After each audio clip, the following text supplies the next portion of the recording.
Americans.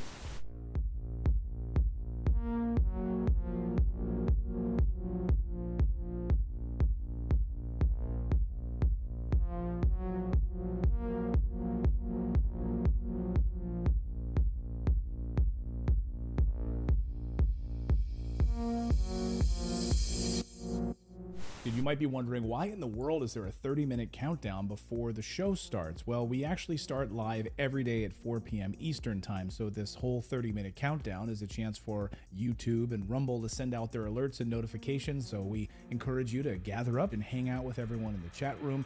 So every day at 4 p.m. Eastern time is when we do this show live. You can join us for the countdown if you like, or just set your clock and reminder that at 4 p.m. Eastern is when we go live. You can also make sure you subscribe and turn on that bell notification, so hopefully you will get a notification.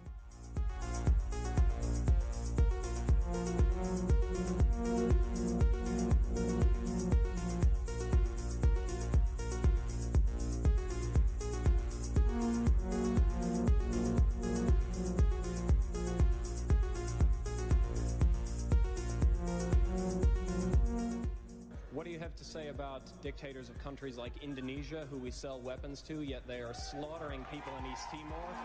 What do you have to say about Israel, who is slaughtering Palestinians, who impose martial law?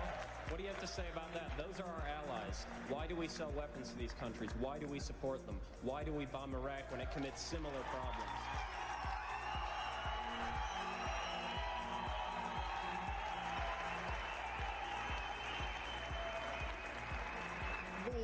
There are various examples of things that are not right in this world, and the United States is trying.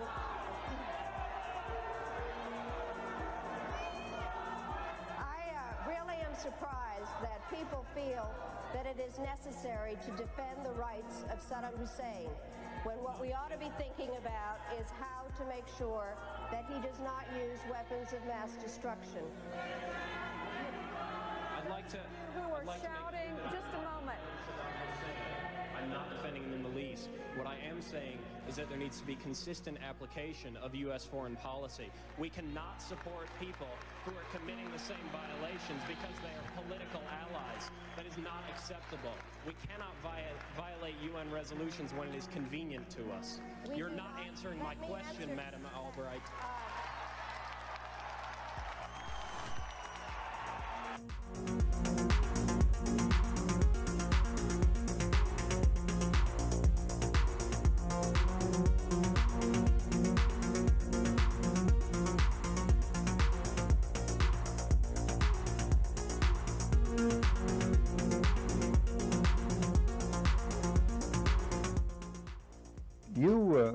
You briefed the press, did you not, when you were there? Well, I had several jobs. One of my jobs was that of analyst. I also was an interrogator and indeed briefed the press when we, the CIA, wanted to circulate disinformation on a particular issue. Disinformation is not necessarily a lie. It may be a half-truth. And we would pick out a journalist. I would go do the briefing and hope that he would put the information in print. What was your percentage of success? We were pretty successful in planning information of a rather rarefied nature. For instance, if we wanted to get across to the American public that the North Vietnamese were building up their force structure in South Vietnam, I would go to a journalist and advise him that in the past 6 months, X number of North Vietnamese forces had come down the Ho Chi Minh Trail system through southern Laos. Now, there is no way a journalist can check that information. That's data derived from radio intercepts, spy in the sky photography.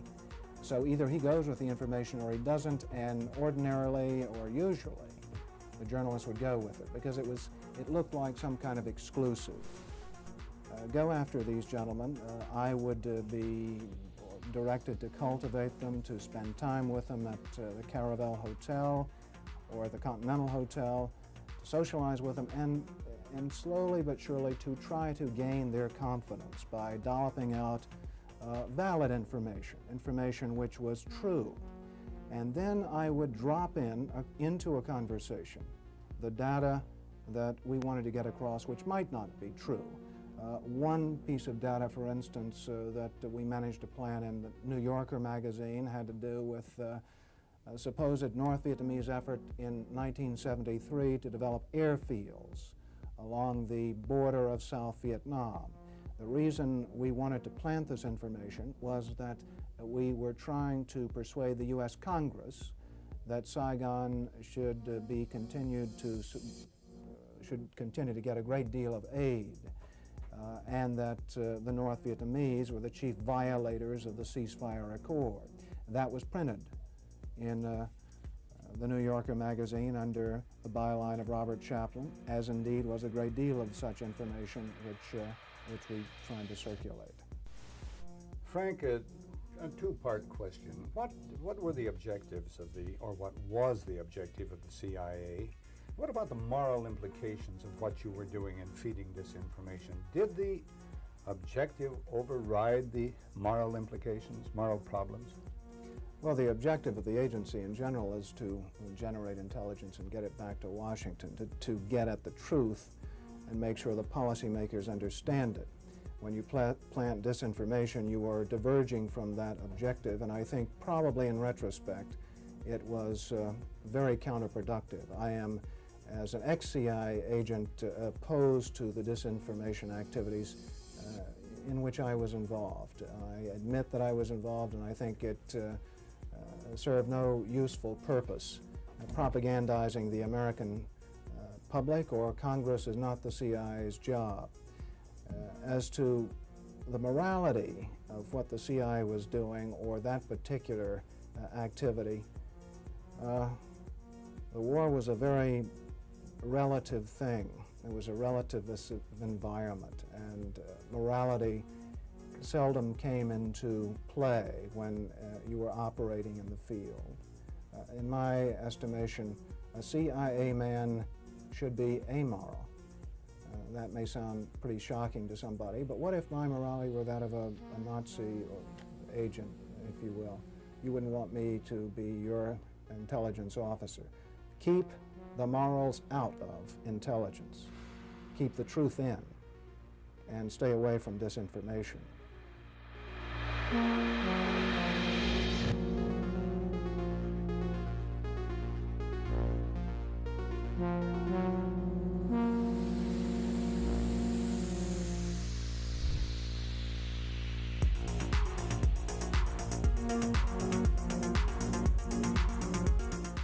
It would have been more appropriate for Mr. Trudeau, Prime Minister of Canada, to address this House according to Article 144, an article which was specifically designed to debate violations of human rights, democracy, and the rule of law, which is clearly the case with Mr. Trudeau. Then again, a Prime Minister who openly admires the Chinese basic dictatorship, who tramples on fundamental rights by persecuting and criminalizing his own citizens as terrorists just because they dared to stand up to his perverted concept of democracy, should not be allowed to speak in this House at all. Mr. Trudeau, you are a disgrace for any democracy. Please spare us your presence. Thank you.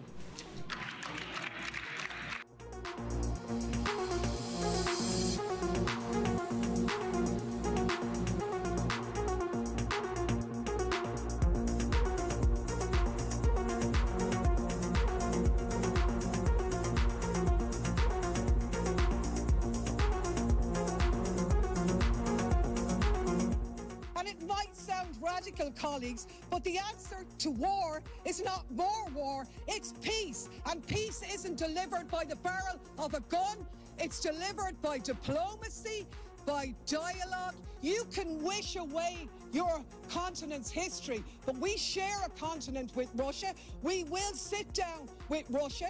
There will be a negotiated peace, and this organization should be promoting it earlier rather than delaying it and making sure that more Ukrainians die. Your feigning of sympathy rings hollow. It makes me sick, to be honest with you.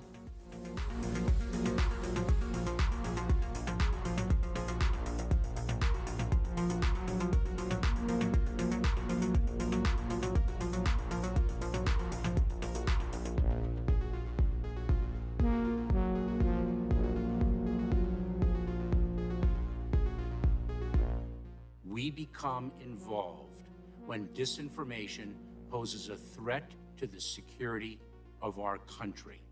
It is when there's a connectivity to a threat to our country.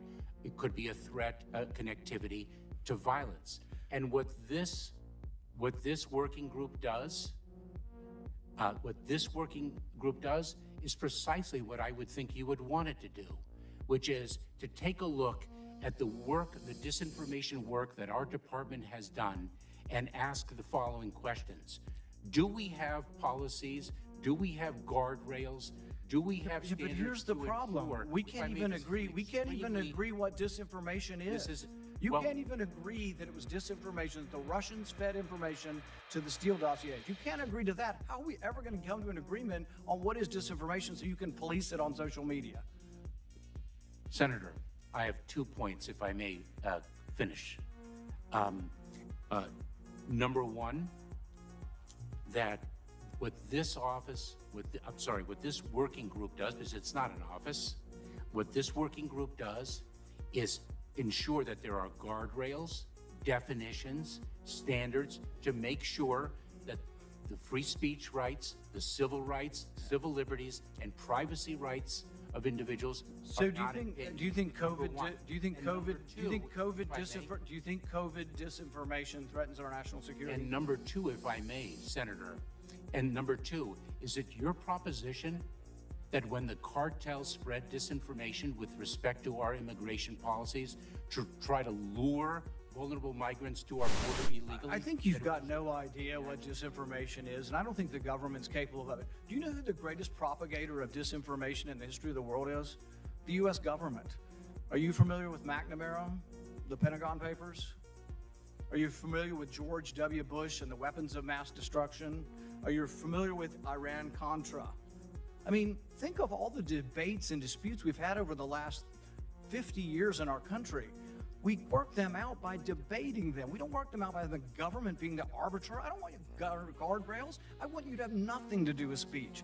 You think we can't determine, speech by traffickers is disinformation? You think the American people are so stupid they need you to tell them what the truth is? You can't even admit what the truth is with the Steele dossier. I don't trust government to figure out what the truth is.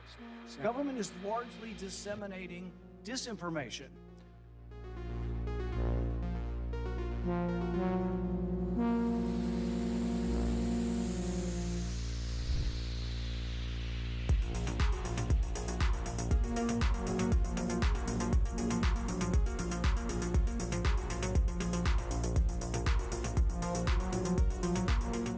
Hey everyone, just as a reminder, our show starts at 4 p.m. Eastern Time, just a few minutes from now, but I should remind you that we have a daily newsletter. It's totally free. Natalie and I work very hard on it every morning over our cup of coffee, putting the stories together that we think are important that the mainstream media is going to ignore. All you need to do is go to our website. It's just redacted.inc. Put in your email address. We won't ever sell your email to anybody. And then you'll receive a welcome email. And all you need to do is verify that email, and 7 a.m. Eastern Time is when we send out our daily newsletter. And it's about 5 or 10 minutes in length that you can read it over your cup of coffee. And like I said, we cover 4 or 5 of the big stories of the day, plus a couple of things you might have missed while you were sleeping.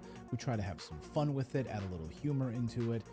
And again, it's a great way to start off your morning. But it's also a great way for us to stay connected with you as well, because we've been banned and blocked on some of these platforms before, where we haven't been allowed to post anything, not even a community post. So the only way for us to stay connected with you is through our newsletter. We were able to send out a newsletter and say, hey everyone, we're blocked for the next week, and let you know what was actually going on with our show. Anyway, go to redacted.inc and sign up for the free newsletter, and it'll be posted first thing in the morning over your cup of coffee.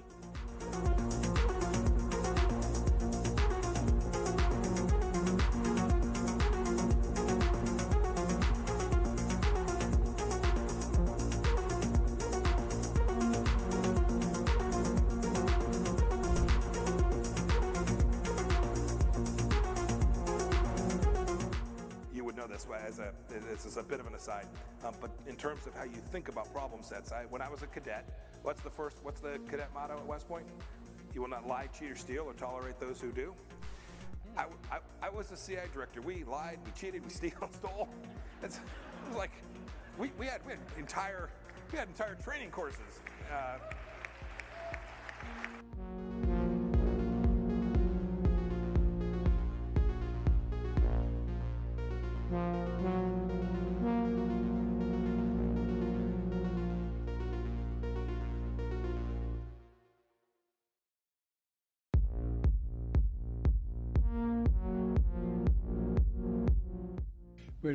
We had a good discussion on ensuring global energy security and adequate oil supplies to support global economic growth, and that will begin shortly.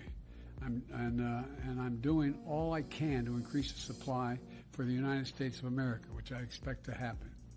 The Saudis share that urgency, and based on our discussions today, I expect we'll see further steps in the coming weeks. Are you worried about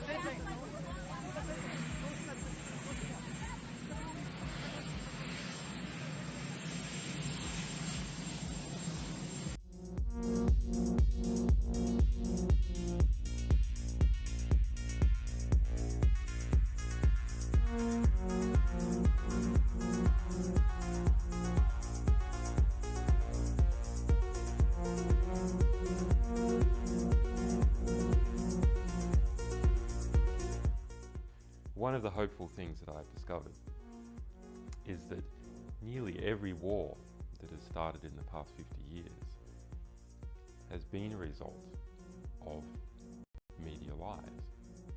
The media could have stopped it if they had searched deep enough. If they hadn't reprinted government propaganda, they could have stopped it. But what does that mean?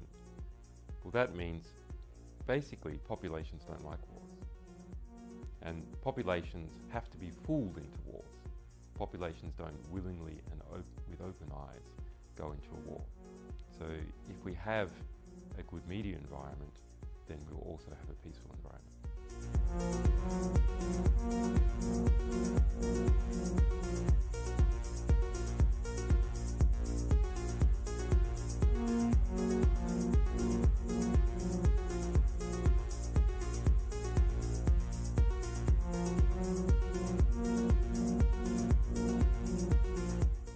Killed a million people in Iraq. That is a separate... You killed a million people in Iraq. It's incredible that you have the brass neck to be sitting here now urging another Iraq war. George, after if what I was you've still already in done. Parliament, I...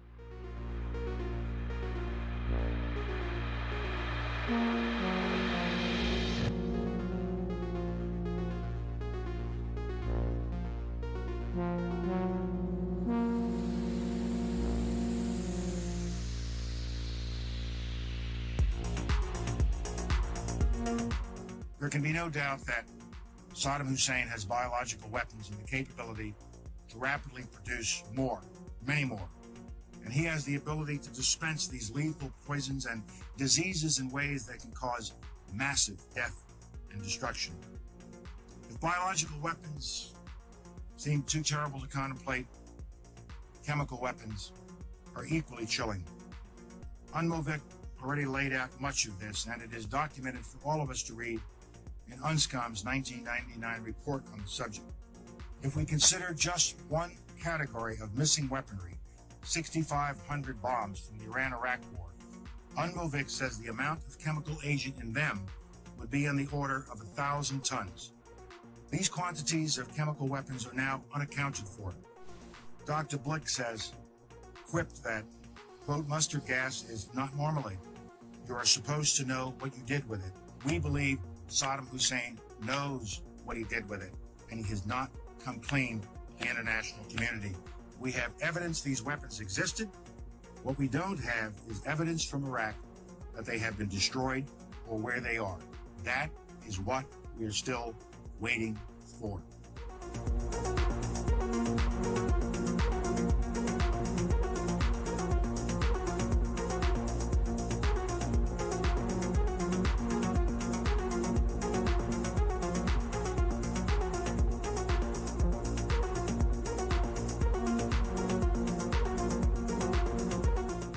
Okay, inspection worth doing, everybody's agreed it's worth doing, and it gets stopped. Yes, sir. At that moment, we're an automatic pilot as far as you're concerned. Period. No ifs, ands, or buts. Now, I respect that. But now, it seems to me the Secretary of State might have a slightly different problem. Secretary of State might be sitting there and saying, now look over there on that side. Now, I remember so-and-so and so-and-so and so-and-so, and the 12 people on this side, they're all the ones that said they didn't want to use force. Now, I'm going to have to go tell the president now that we should, or Secretary Cohen, unleash whatever it takes to get it done. And our military assessment is the same as the major's. The major's assessment is, privately held but publicly acknowledged later, that airstrikes alone aren't going to do this. Saddam's not going to cave on this. So, now here's the deal. I recommended the president have at it and let the chips fall where they may. A reasonable position for the Secretary of Defense, the Secretary of State to take. But I respectfully suggest, Major, I respectfully suggest they have a responsibility slightly above your pay grade. Slightly above your pay grade. To decide whether or not to take the nation to war alone. Or to take the nation to war partway. Or to take the nation to war halfway. That's a real tough decision. That's why they get paid the big bucks. That's why they get the limos and you don't. I mean this sincerely. I'm not trying to be flip. Because I think, and that's why I said at the outset, the reason why I'm glad you did what you did, we should come to our milk. We should make a decision. But in terms of whether the Secretary of State has no more to consider than you do as the arms inspector, you didn't get in, didn't get my job done, get me in. Period. You made the deal, right? That's the deal. A deal's a deal. Get me in. Scott Ritter, I'm ready to go. It's not how it works. Now, maybe it should work that way. But wouldn't you acknowledge that if you were President of the United States or the Secretary of State, you'd sit there and say, now, okay, old Scotty boy didn't get in. We said he should get in. We want him to get in. It's important that he does get in. They're not going to let him in, so what are we going to do now? We know that France and Russia aren't going to be with us. We're quite confident China's not. We've already run those traps. They're not there. We're not sure where the United States Senate is, but have at it, boys. Go get them. And by the way, Scott and the boys say air power's not enough. I think it's a legitimate debate, Scott, Major. I think it's a legitimate debate. But I don't think we should be putting it in the context of, you have somebody up there at state saying, look, how can we weasel out of this agreement? We want to let this guy out there hanging. We're not this. It's a very practical political decision. Same kind of decision General Powell made. Same kind of decision President Bush made. Every president, every Secretary of State has to do it. Like I said, they get paid more than you. Their job's a hell of a lot more complicated than yours. They may have made the wrong decision, and you brought it to light. We should address it. We should say straight up where we are, and we should do it. And for that, I thank you. But it's above your pay grade.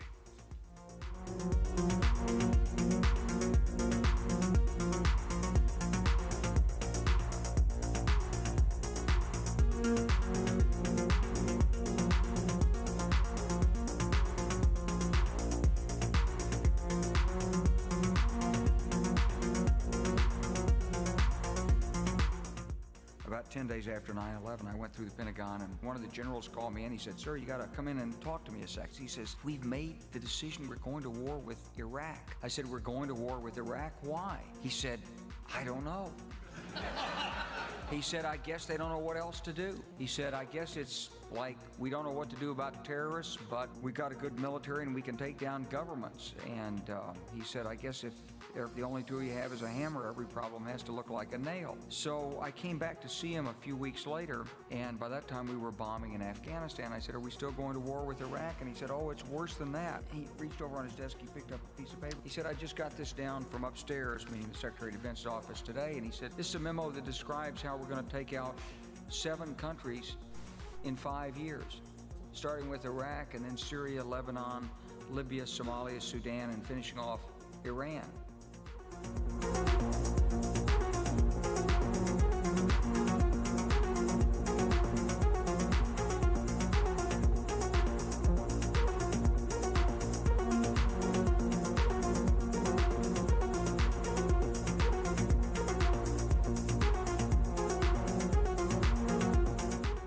Hey everyone, Clayton here. The show is going to start at 4 p.m. Eastern Time. I should remind you that we have a VIP community. It's our Redacted Rebel VIP community. Now, this show is totally free, what you're watching right now, right? You can subscribe here on YouTube and Rumble, totally free.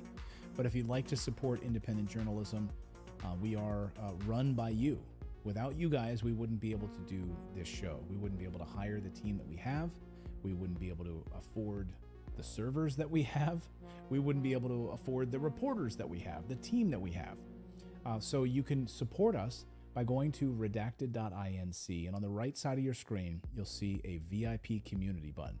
Just click that, and for the price of a cup of coffee once a month, you can support us. We put out exclusive content, early interviews that no one else will see, live streams just for our VIP Rebel community. So again, it's totally free to watch this show.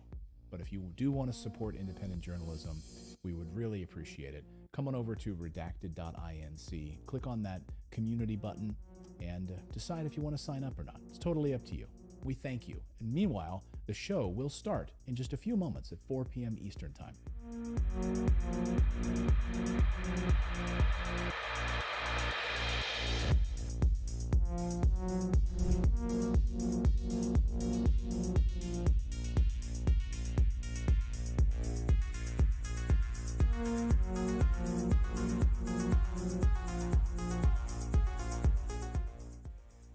Whatever our hopes may be for the future, for reducing this threat or living with it, there is no escaping either the gravity or the totality of its challenge to our survival and to our security. A challenge that confronts us in unaccustomed ways in every sphere of human activity. This deadly challenge imposes upon our society two requirements of direct concern, both to the press and to the President. Two requirements that may seem almost contradictory in tone, but which must be reconciled and fulfilled if we are to meet this national peril. I refer first to the need for far greater public information, and second, to the need for far greater official secrecy.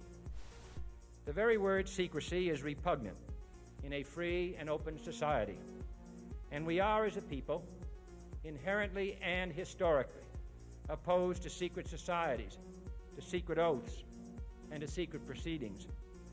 We decided long ago that the dangers of excessive and unwarranted concealment of pertinent facts far outweighed the dangers which are cited to justify it. Even today, there is little value in opposing the threat of a closed society by imitating its arbitrary restrictions. Even today, there is little value in ensuring the survival of our nation if our traditions do not survive with it. And there is very grave danger that an announced need for increased security will be seized upon by those anxious to expand its meaning to the very limits of official censorship and concealment. That I do not intend to permit to the extent that it's in my control. And no official of my administration, whether his rank is high or low, civilian or military, should interpret my words here tonight as an excuse to censor the news, to stifle dissent, to cover up our mistakes, or to withhold from the press and the public the facts they deserve to know.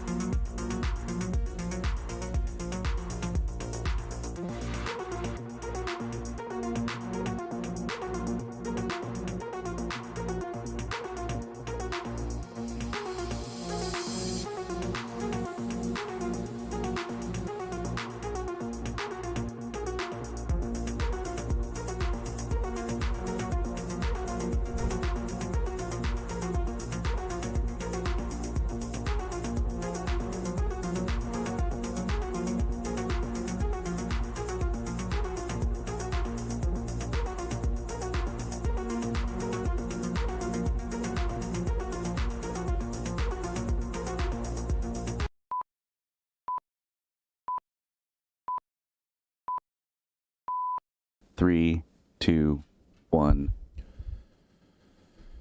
Hey, everybody. Welcome into Redacted on this Monday. I'm Clayton Morris. I'm Natali Morris. And we are live. It is 4 p.m. Eastern time. When are they going to get rid of the stupid daylight saving time, for crying out loud? I thought they were going to get rid of the damn thing, but they're not.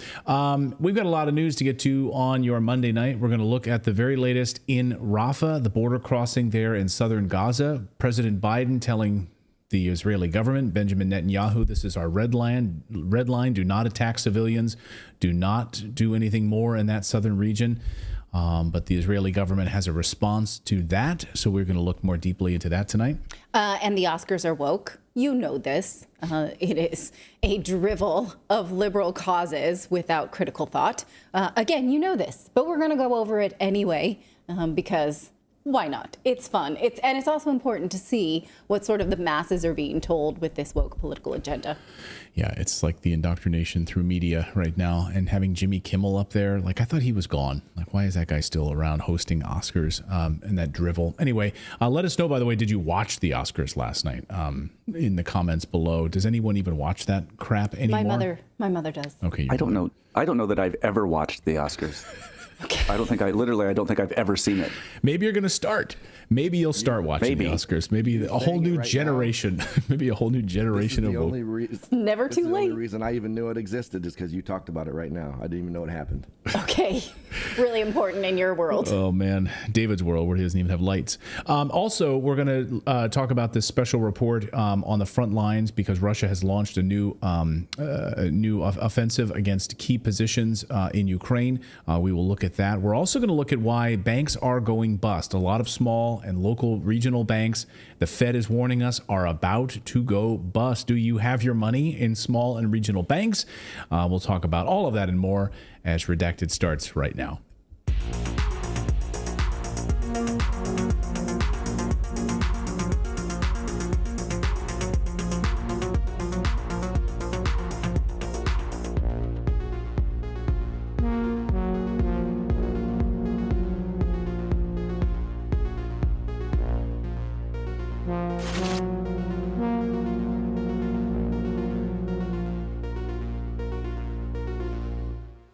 Welcome in, everyone. And Eric, no, we're not against stuff. We're, we are. We're very much anti-war on this show. There's very few like anti-war shows out there. But all the major news networks are very pro-war. Yes, they are. They make a lot of money off of it. They're pro-big pharma. They make a lot of money off of it. Earlier this evening, we saw an investigation into Boeing. Undercover journalists managed to get in and actually get on the record Boeing admitting that certain of their aircraft just are not ready to fly. But most big news organizations would never do an undercover investigation like that. Remember back in the day, they used to do those things like 60 Minutes, CBS. Like, they would do these things, these undercover investigations. Now they're all paid for and covered, and they make money from big pharma and the military-industrial complex. So they're not going to sneak into Boeing to do an investigation. That was Al Jazeera that did that. So that is a mainstream media organization. Yeah, but not in the U.S. My point is in the United States. That was in the United States. It was Al Jazeera, which has a U.S. presence in South Carolina. I get it, but what I'm saying is it's not based in the. It's not a U.S. company. Is my point. It's not paid for. I doubt they take their marching orders from the CIA. Probably not. Exactly. Probably not. You know what though? I was watching the Katie Britt response to the State of the Union today, and I thought it was well done. That's fine, but it showed to me how both parties are pro-war. She was definitely not against any of these major wars that we were talking about. She repeated lies about the war in Ukraine, Israel and all of that stuff. So they both are the same side of both coins. Yeah, you're right about that. I mean, the political parties in the United States are both corrupt. We've said that on this show for many, many years, that it's a uniparty. You saw Speaker of the House Mike Johnson right behind President Biden, shaking his head in agreement about Ukraine. That the most important thing for us to be focused on is Ukraine. And Mike Johnson is there. And for some reason, not standing when Biden said that we need to protect civilians and the Palestinians in Gaza. So, and I am of the opinion that Democrats cause a lot of problems, but Republicans don't solve any. No. And that was never more clear than the State of the Union. They are the same. They all are Death Eaters. Yeah, so we have a lot to look at tonight. I really want to focus on Israel. This is a very important moment. Of course, we've been warning about this for the past week and a half or so. What's going to happen at the southern border crossing right there with Egypt and Rafah. Very, very important story. So we're going to shine a light on that in just a moment. But first, we want to tell you about our friends over at Nom Nom, because if you are a dog lover and have a good dog, well, you know that they are a member of your family. So serve them top quality food that they deserve with Nom Nom. All dogs are individuals and they deserve to be served like it. So Nom Nom delivers freshly made dog, personalized or doganalized to your dog's preference and unique caloric needs. Plus, it's made with 100% premium ingredients. That means 0% freaky fillers or funky stuff that's not good for your pup. Nom Nom has already delivered over 40 million meals because the best dogs like yours deserve the best food. So right now you can go to trynom.com/redacted. Get 50% off your no-risk 2-week trial. Again, just go to trynom.com/redacted.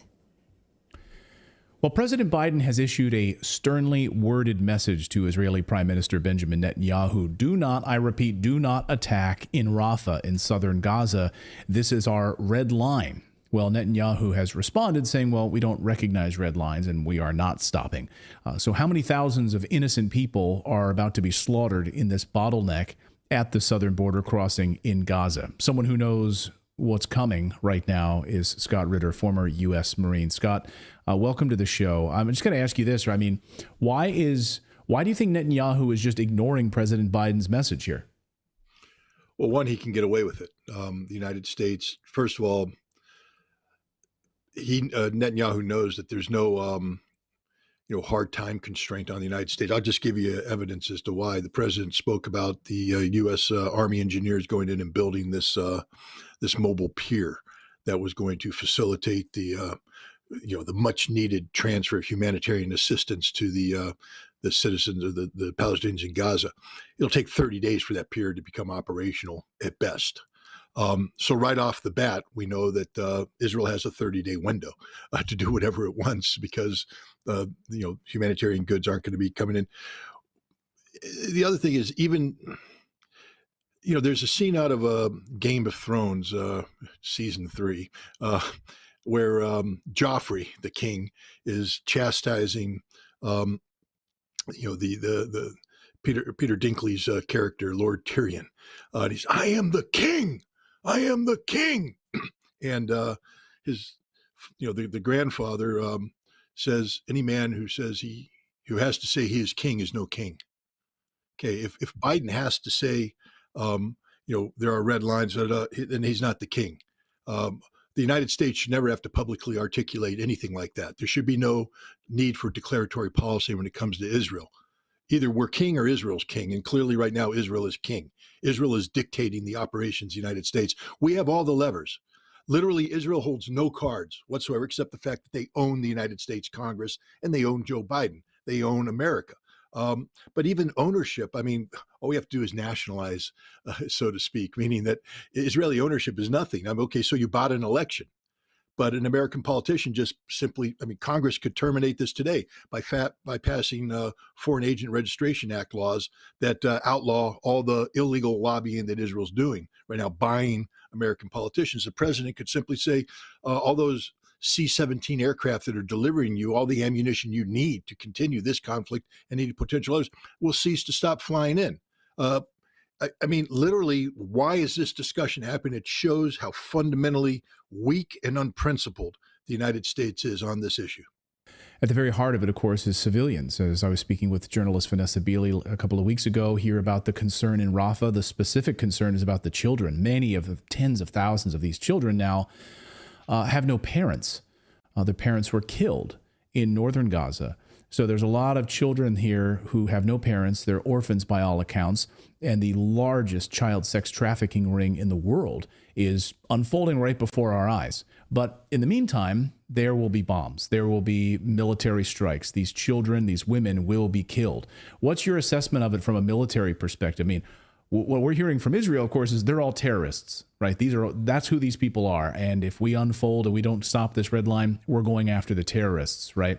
But they're not terrorists, the people that are there. In large part, they're women and children. You know, what's that old saying? One man's terrorist is another man's freedom fighter.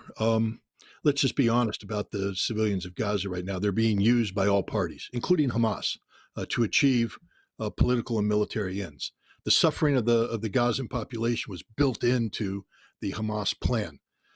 In order to break Israel's grip on the world, you have to destroy Israel in the eyes of the world, meaning that you had to let Israel be Israel. You have to give them the opportunity to expose the reality of their genocidal behavior. But that can't be done in theory. It has to be done in reality.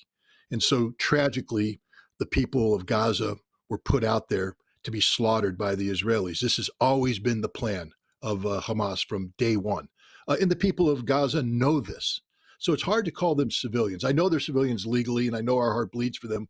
But, Shinwar, the head of Hamas, wrote a book of fiction, but it's based on reality. The children of the camps, these orphans you speak of, yes, they're being exploited horribly, sex trafficking, no parents, etc. They're children of the camps. Everybody who lives in Gaza today is a child of the camps.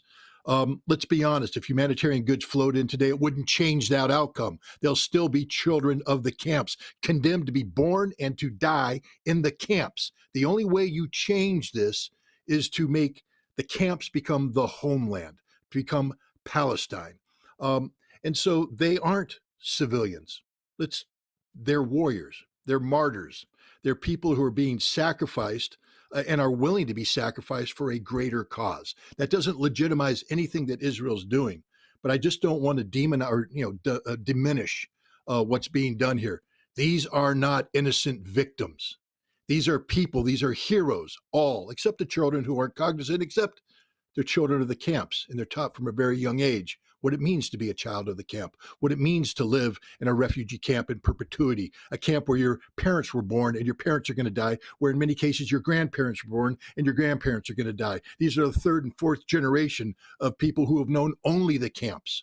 So I don't want to call them victims. I don't want to call them innocent civilians. These are warriors. They're warriors for a just cause. Their war isn't being waged with weapons. Their war is being waged with sacrifice. These people are sacrificing and being sacrificed for a greater purpose, which is an Indian Palestinian state. And if somebody can show me how we get to a Palestinian state without this sacrifice, I'd like to see it. But we all know that it can't happen. That's why Hamas did what it did on October 7th. That's why Hamas deliberately provoked Israel and then lured them into Gaza, knowing full well what Israel's practices would be. Everybody knew from day one what Israel was going to do. Everybody knew it. The United States knew it. Israel knew it. The Palestinians knew it. The world knew it. None of this should have taken anybody by surprise because the Israelis are it's a genocidal nation. It's a genocidal ideology. And all Hamas did is allow the practitioners of genocide to do what they do best, commit genocide. So allowing these children, these people of the camps, to be used as lure, as bait, so to speak, is what you're saying, really. And of course, you're not. I know there'll be people that'll say, well, Scott's, you're not specifically talking about the children, right? And I just want to clarify, the children are everybody. Okay. But look, we all know that children are innocent. We know this. Our laws say as such. You can't be charged as an adult. Your actions can't be considered to be adult-like until you come of age. But life sometimes dictates different realities. The reality is that if you talk to a 5-year-old or a 6-year-old child in Gaza, before, during, and hopefully after this genocide, they know the reality. They know who they are. They know who the enemy is. And they know what needs to be done. Yes, they suffer, they cry, as any human would, but many of them understand what's happening. There's a comprehension there that says that we are doomed to live this life unless we do something that frees us. This is why the Palestinian people haven't collapsed. Yes, their bodies collapse. They collapse from bombardment. They collapse from starvation. They collapse from disease, but their spirit doesn't collapse. And this is what I'm trying to impart. I'm not trying to justify anything that Israel's done. I condemn it wholeheartedly. But what I am trying to say is that we cannot diminish the courage of the Palestinians of Gaza who understand what's happening, and many of them understand why it's happening, and most of them understand that this is the only way they're going to get a Palestinian state, is through their sacrifice. It's tragic that it came to this, but where was the world that's crying today for Palestinian rights on October 6th? Where were they on October 6th? Nowhere. It's only after Israel started doing what everybody would knew that the world came out. And that only happened because Hamas knew and understood that. And remember, Hamas is not separate from the people of Gaza. Hamas is derived from the people of Gaza. Hamas are children of the camp. The children of the camp who aren't Hamas are Hamas because they all believe in the same thing, to terminate the occupation that's created this horrific situation. And you can't terminate that occupation until Israel is defeated. And Israel cannot be defeated until the world turns against it. And that's what's happening today. Wow. I have never heard it put in those terms before, but it's unbelievable to think about. And of course, the world has been silent since 1948. You had New York Times reporters, you had New York Herald reporters, you had Chicago Sun reporters embedded, watching the massacres unfold in 1948, and they were silent about it. The world was silent about it and did nothing about it. So the interesting thing, Clayton, is today we talk about 30,000+ dead Palestinians. We talk about what's the number, 18,000 dead children now. And these are horrific numbers. They're only horrific in the minds of the world, though, because they're taking place in a compressed timeline. The world would be very happy to allow 30,000 Palestinians and 18,000 Palestinian children to die in the elongated timeline, because that's what they've been doing since 1948. So I really don't want to hear people talk about how they're standing up for the people of Palestine. They've never stood up for the people of Palestine. Some people have, but I'm talking about many of the people out there today. They're horrified by the fact that because of what Hamas has done in compelling Israel to do what Israel wants to do, which is to kill the Palestinians, it can't be ignored. But if this was not done in a compressed fashion, if we let this happen over 5 years, 30,000 Palestinians would be killed by the Israeli occupiers. 18,000 Palestinian children would be killed, and the world wouldn't care because it wouldn't be put in front of our face the way it is done now. This is the reality of why it had to happen this way. It's the only way the world will wake up, because otherwise, no one cares about dead Palestinians. We never have. We never have. Yeah, you're absolutely right. Read the literature on it. Read the history of it. Read the cover-up of it. Read how the world turned away from it. Read how the reporters who were embedded here covering this story, no one paid attention to it. No one paid attention to it. Wow. Look, I'm as guilty as anybody, Clayton. I want to say that to everybody out there so they don't think that I'm some sort of holier than thou, person. I'm as guilty as everybody was in ignoring this. The only reason why I've come to where I'm at today is the number of deaths in such a compressed timeline made it so that I couldn't ignore it. And once I was compelled to look at it, to comprehend it, to absorb it, I've had an awakening. But that awakening would not have happened unless it had happened the way it did. Otherwise, I was as guilty as everybody else, as allowing myself to be distracted, as allowing myself to turn my eyes away because it was happening there, not here, and it was happening in a way that I could pretend it wasn't happening. You can't ignore what's happening in Gaza today. You can't ignore it. I'm right there with you, and I will say the exact same thing. I'm not sitting on some mountain somewhere. This is exactly the awakening that I think a lot of us have had. Yeah. Scott Ritter, great to see you. Thank you so much for these insights, and I hope people wake up in the same way that you have. Thank you, Scott. Thank you. What do you guys think? I mean, a lot of people in the chat, it seems like there's division on this story. Can you imagine that? There'd be division on this story? I mean, overwhelmingly agree, but like some people said, some here with a super chat, the Gap Whisper says the table gap, close this gap, 2024. Someone else just posted a super chat. Might have retracted their super chat, though. They posted that there was not a genocide, and then they removed it. Oh, no. In Gaza? Yeah, so It's- Richard O'Connor, thank you for your super chat, says Scott is an anti-Semite. Israel is not genocidal. Okay, thank you, Ricardo. Okay, do you guys agree with Ricardo?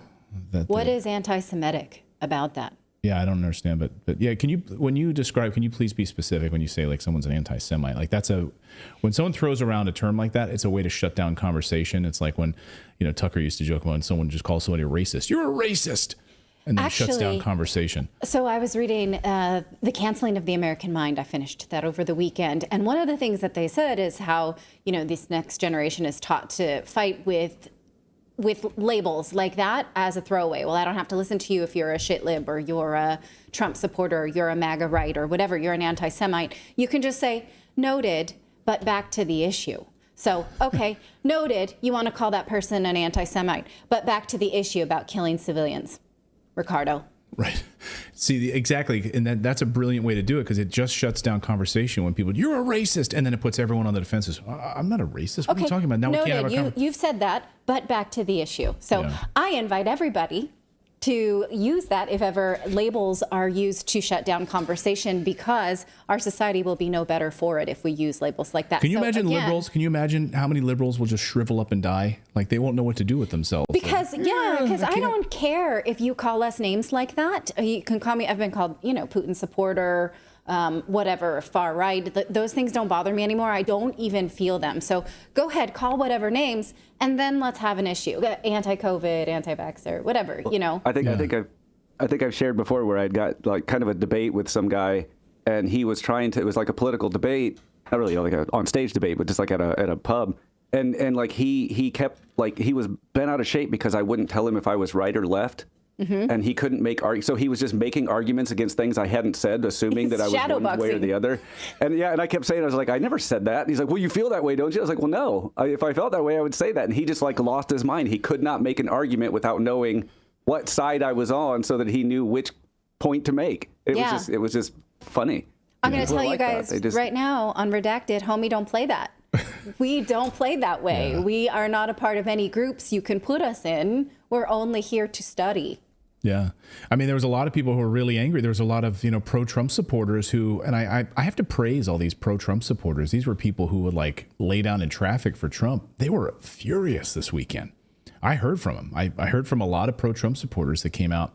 They were furious about Trump's COVID position over the past few days. His posts on Truth Social about how great the vaccines were and all this stuff. Like, I had Trump supporters that were like, what? Did someone hack his account? Is he out of his mind? Right. And so I love that about these Trump supporters, because they were like, they're thinking for themselves. They're like, we're not just like going to go along with everything you say. They booed him when he put up Lindsey Graham in South Carolina on stage, and he's like, come on, he's a good guy. And the crowd was not having it. They're like, no, he's not a good guy. No, I wouldn't be able to handle that either. I would boo him down too. Anyway. Did Ricardo tell us about, is that a super chat? Or no, that's another super chat. Labels are the tool of the uneducated. Okay. Exactly, Smokey. You're the opposite of Smokey Ricardo. Sargent says labels are a tool of the uneducated who have nothing of substance to add to the conversation. Yes, exactly. That is a very good way to put it. Let's see, a few more super chats came in here. Let me just grab them before I disappear. By the way, if you're watching us from Rumble tonight, Rumble is like under attack.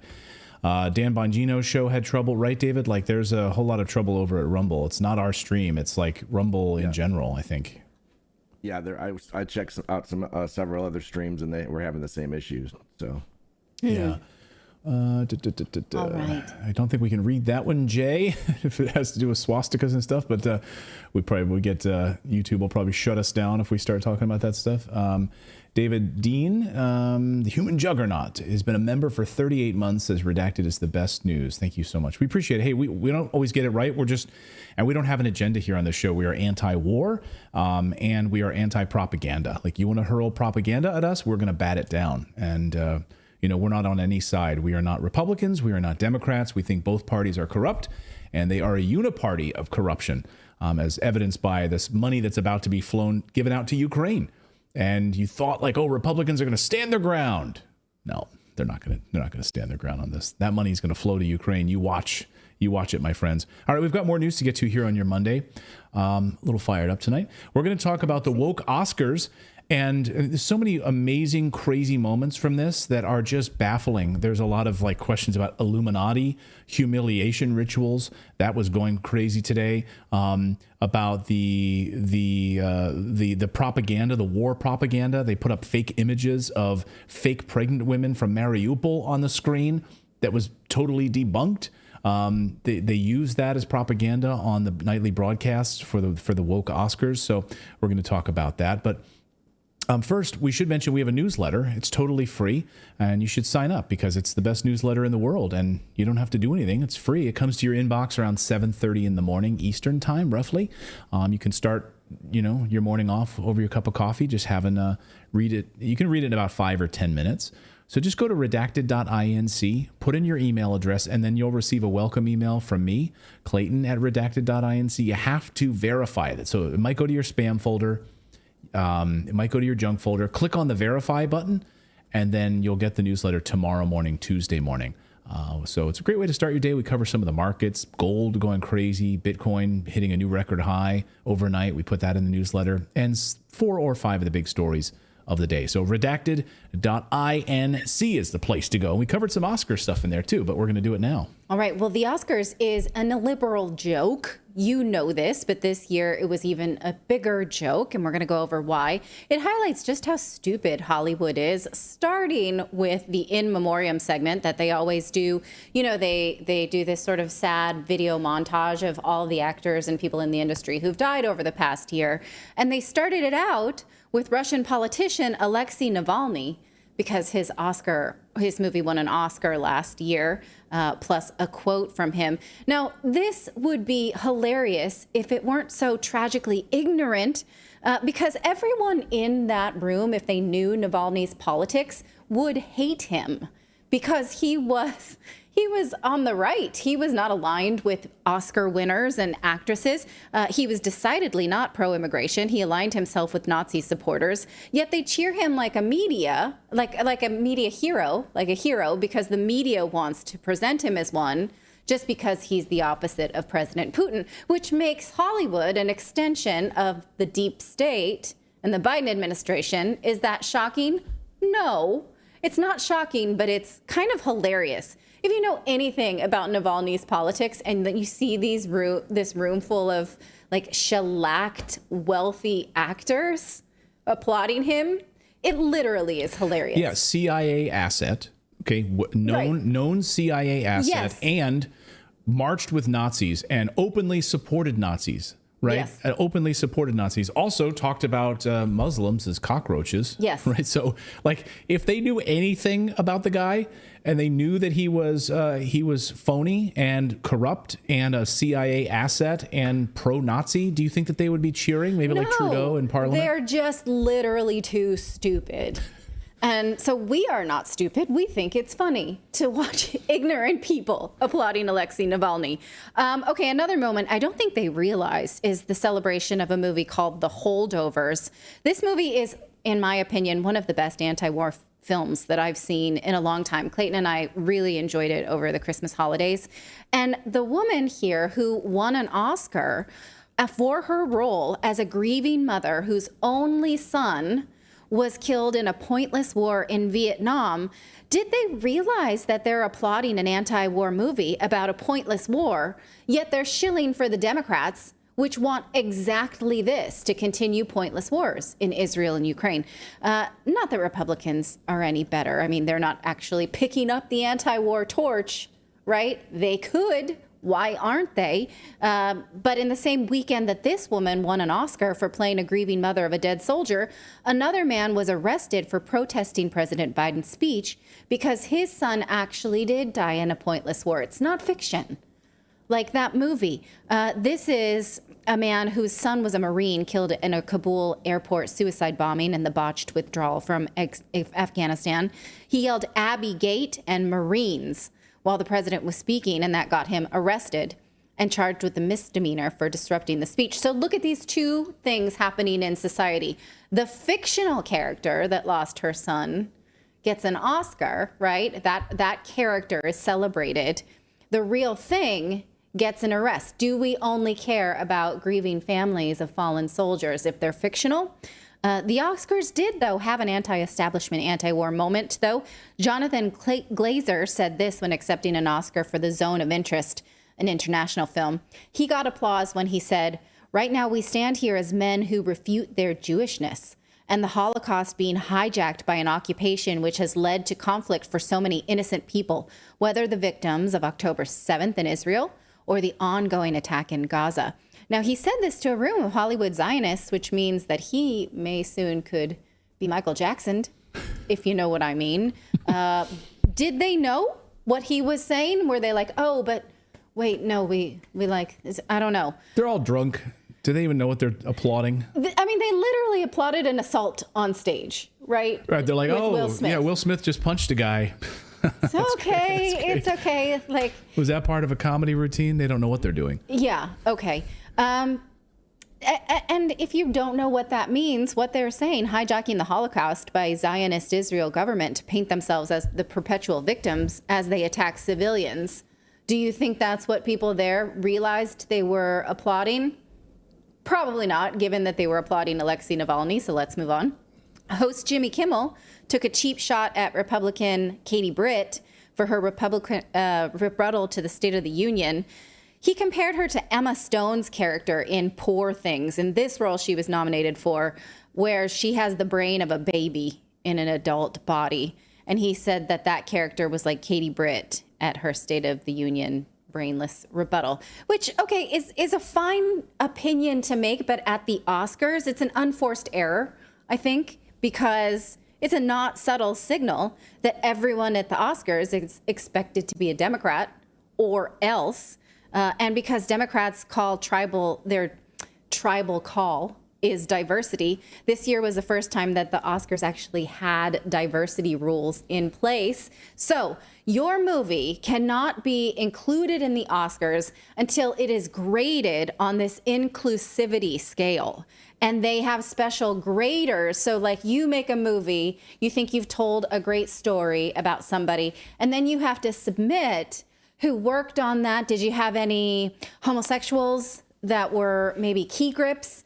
Did you have any transgender hairdressers? Did you have any? Here, let's go through just quickly the categories. Like, you get extra points in an A grading if you have at least one actor or supporting actor that's Asian, Hispanic, Black, Native Hawaiian, whatever. And then how your cast breaks down, you get extra points for that. It's literally a point system. So a general ensemble cast, like if you've got LGBTQ plus, you get like extra points. Yeah, you're going to get A's, right? And so if you are working with only, I mean, you're talking about whose stories get to be told here, right? So if you're a white, straight man, your story should not be told. And if it is, you better have some people of color and some rainbow people around you to put that story on, or else you're not even going to get considered. Or if you're a straight white male man who creates a bomb that destroys the earth, like in Oppenheimer, because Oppenheimer like walked away with all the awards. So maybe that's the only way in which you could be like a white man whose story is told if you foment massive amounts of war and destruction. Well, that's why critics of these rules are saying they don't really work, because look, Oppenheimer still won everything. Barbie was at the top of everything, like center of the gaze, right? But you can still say, yeah, but the cook on the craft line is, you know, a non-binary Latina or whatever. So we get the points. Or you could say the hairdressers, you know, are all gay men, or transgender gay men, whatever, right? Let's look at you also get points, the next one, for people in your creative leadership and department heads. So, you know, producers, that kind of thing, general ensemble. The next one talks about how, yes, hairdressers count, you know, people who are working in post-production, people who maybe interns on the job. And then the last one talks about like even your marketing team. So people who work in the marketing, publicity, and distribution of the film. If you've got some LGBTQ plus in there, you know, and by the way, people with physical disabilities. Just to be clear, when I'm talking about Oppenheimer, I'm talking about Cillian Murphy, who played him in the movie as the cast. He's Irish. He's a white Irish guy. Just to be clear, people are like, some people are saying Oppenheimer's not. Anyway, I'm not talking about him, Oppenheimer. I'm talking about Cillian Murphy, the actor. Yeah. Okay. Okay, I didn't catch that. But people I are don't just understand it, and I don't care about that. But okay, Just want to be clear. They do, so thanks for working with them on that. Okay. Again, so stories made by white men or about white men are out, and if you're a white man, I guess Brokeback Mountain would count because that's about white men, but they're gay, so you still would get all the points. You get all the awards. Powder would still work, I think. I don't know. Powder. So anyway, I guess in modern Hollywood, like Brokeback Mountain would just get even more awards. It'd be on the front page of every magazine. I don't think so because they're white. Because they were two straight actors. Oh, that's right. Well, okay, man, this is why we can't have good things anymore in Hollywood. They're white and they're Midwestern. Yeah. Two things that Hollywood hates. And yeah, they were played by straight actors. And, and they're cowboys. Also, because they're homosexuals, that's anti-trans. So you may not, Brokeback may be out, I think. Yeah, But well, now that we I think analyze there's it. a technicality there because I think they were actually straight guys in the movie. They just fell in love. So I think one character. This, but I know we're going down a rabbit hole of that, but okay. Okay, yeah, we won't do that. Well, here's what they did to one white man. They kind of degraded him, or you decide how you feel about John Cena standing there naked for inexplicable reasons. I watched the piece and still didn't quite understand it. Some people are saying that this is some kind of Hollywood initiation ritual. Illuminati, an Illuminati humiliation ritual, which, ask Chat GPT whether or not Illuminati it's hard to say.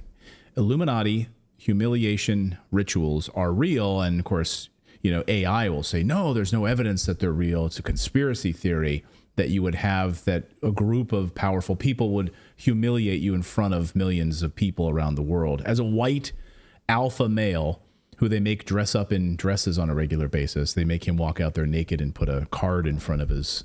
What are some other privates. examples that we might have seen of this initiation ritual? Like, did Oprah not have to do it because she's black? She got in. I don't know. According to these theories. A lot of people saying it. So I don't know. I mean, I'm off the top of my head. Can you guys think of any other big humiliation rituals that we've seen, like on TV, like this, in this kind of a way? I mean, with the Will Smith thing, no. Maybe that was purposeful. I don't know. Okay. Let us know in the chat. All right, those are the theories. We know nothing about it, so tell us if you want to, but we're not disseminating the information. And finally, Elon Musk, he put it this way in summarizing the Oscar: winning an Oscar now just means you won the woke contest. So, yeah, was there any redeeming value of the Oscars? Now, even my mother, who loves Oscar parties, she likes to, dress as the characters and everything. But my mom is very fundamentalist Christian, and she feels like, lately she said to me, I feel like going to watch these Oscar movies, it's just very confusing. It must be confusing to be a child because they have so many illiberal agendas. And even my mom, who loves the Oscars and Oscar movies, feels like this all feels like Sodom and Gomorrah, like she can't take it. That's how they've sort of lost her. And she was an avid fan of the Oscars. So let me know if you would even be bothered by this. They haven't publicized the ratings yet, so I'm curious who cared. Yeah. Let us know in the comments below about this. Okay, we've got a few here. I just want to read them off here. Okay. Janet Jackson, the wardrobe malfunction. Okay. Huh. What other stuff do you see? You guys can call them out too if you see them. Where she was basically canceled, but Justin wasn't. Yeah, right. He's the one that ripped her shirt off, and she was the one that gets canceled. Right. Just like they canceled her brother. Jim Carrey, Robin Williams. What happened to them? Okay. And, for those of you who just get annoyed by sort of Hollywood type news because you don't like TMZ, the reason that we cover this is because it's important to see what are the mainstream media narratives. That's something we do a lot. It's not because we care at all, although a little bit, I care about the dresses and the hairstyles and things like that. I'll own that one.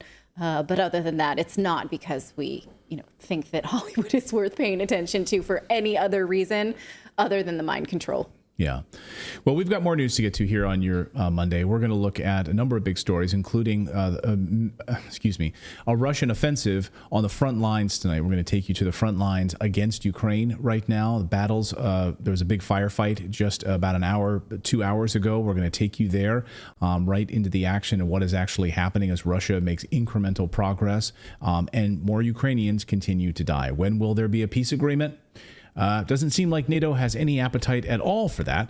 We're also going to talk about the banks going bust and what that means for U.S. small and regional banks. We'll talk about that. But first, I don't know if you guys saw gold, again, hitting all-time records over the past few days. And, of course, we've seen Bitcoin now skyrocketing as well. And, again, we're talking about these banks going bust here in just a few moments because these small and regional banks tied to the commercial real estate world right now are in trouble. And the Fed publicly coming out, Jerome Powell last week in front of the Senate Banking Committee saying, yep, well, we're going to see some banks collapsing. What? And this came 3 weeks after Janet Yellen said the very same thing.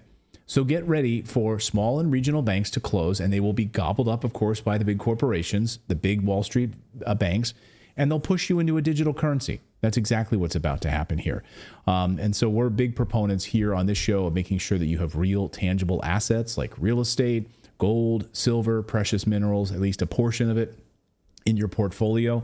And our friends at Lear Capital can help you get set up and investing and buying gold and silver today. They love talking with our viewers, so just give them a phone call. They'll help you through it. They actually have a $3,200 gold kit, which is a great report, which they can teach you all about where the price of gold is targeted to hit $3,200 an ounce. So you can get that free report. Just give them a phone call. Right on your screen is the 1-800 number, 1-800-613-3557. Or you can visit the website at learredacted.com. You can buy gold and silver coins and have them shipped right to your house. You can keep them in your gun safe if you want, or you can have them stored off-site if you'd like as well. And it's protected under armed guard 24/7. Totally up to you how you want to do that. Plus, you can receive up to $15,000 in free bonus medals with a qualified purchase. So call our friends over at Lear today. They are American patriots. They have thousands of 5-star reviews. They're a fantastic company. Call them 1-800-613-3557 or go to learredacted.com. That's learredacted.com. So our thanks to them. All right. Well, Russia has been making incremental gains against Ukraine near Zaporozhye. Of course, they just in the past few weeks have surrounded and taken over the city of Avdiivka, which was a major NATO stronghold. They built massive fortifications to make that one of the strongest defensive cities in the war. They've been doing that since 2014 with NATO's help. That city fell, and now Russia continues to make major gains, destroying American tanks, American Abrams, and also American Patriot battery systems over the past few days.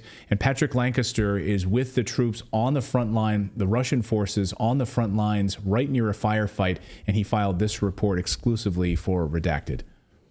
Hello, Redacted. I'm Patrick Lancaster, and right now we are on the Zaporozhye front line with Russian forces. And as you see behind me, there is a Russian soldier on guard here. Now, this brigade is the Cream, or Crimean Brigade of Volunteers. We're gonna have a talk with them and see what's happening here on the front, because right now it's a really sensitive situation because there's reports of drones, Ukrainian drones overhead that are tracking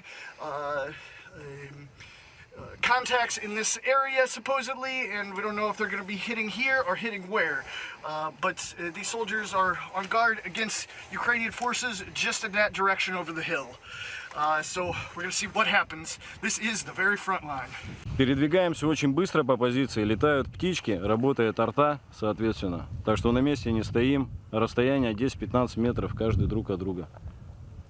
Все, поехали. Я где? Вы все вместе? Ты пока здесь. 10-15 метров расстояние. Если хотите, идите, но не все вместе. Куча не идите, пожалуйста. Они смотрят. Прилетит что-нибудь.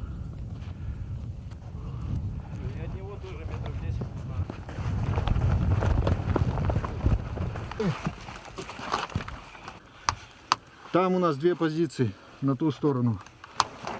Две позиции здесь. Здесь гранатометы. Здесь противотанковые гранатометы.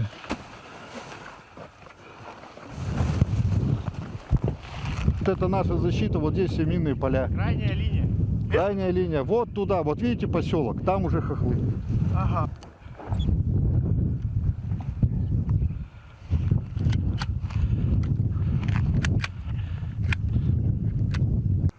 Сейчас поступила информация, что у них ДРГ движется в нашу сторону. Вот, чтобы предупредить их нападение, сейчас мы вот ту вот полосу лесовую, сейчас мы ее прочешем с покемончика, что если вдруг они там, чтобы их там не было. Ага. Это постоянно как это? Да. Ага.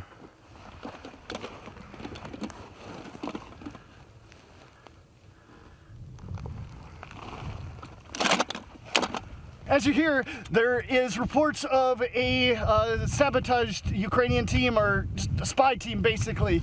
Что будет сейчас? Ничего, сейчас будем ждать. Если обратно ничто не прилетит, также останемся на своих позициях. Будем смотреть вперед, ждать. Но где-то ходят поблизости, раз передают, значит где-то рядом. Все, больше в принципе нечего сказать. Ну, как обстановка? Обстановка тяжелая, опасно, в каждый момент может прийти. То есть ждем в любую минуту, ночью, днем. Вот. Постоянно стоим в боевой готовности. И это ДРГ, что с ними? ДРГ, не знаю, пока что их не видно. Вот. Ну, надеюсь, они сюда не сунутся. Ага. И вы стреляете на как... what were you shooting at? What was the process of what you were doing? Что мы конкретно делали? Зачем мы стреляли туда? Это предупреждение. То есть, если они вдруг в нашу сторону сейчас идут, то есть мы начинаем стрелять, они планы изменят. Может быть, вернутся. So, ваш принцип, понимаю, какое прямая, место? Да, вот прямая видимость. Вот они вот здесь, вот там поселок, вот они на окраине того поселка уже стоят. Ага. Понял. Ну, это даже, поселок, да, можно так сказать. И сколько метров вы думали они? Ну, здесь где-то километр с небольшим. Okay, that's been a special report for Redacted. We've got a lot more information coming, so stick with us. And to find the extended versions of these reports and much, much more, you can follow my YouTube channel, Patrick Lancaster News Today.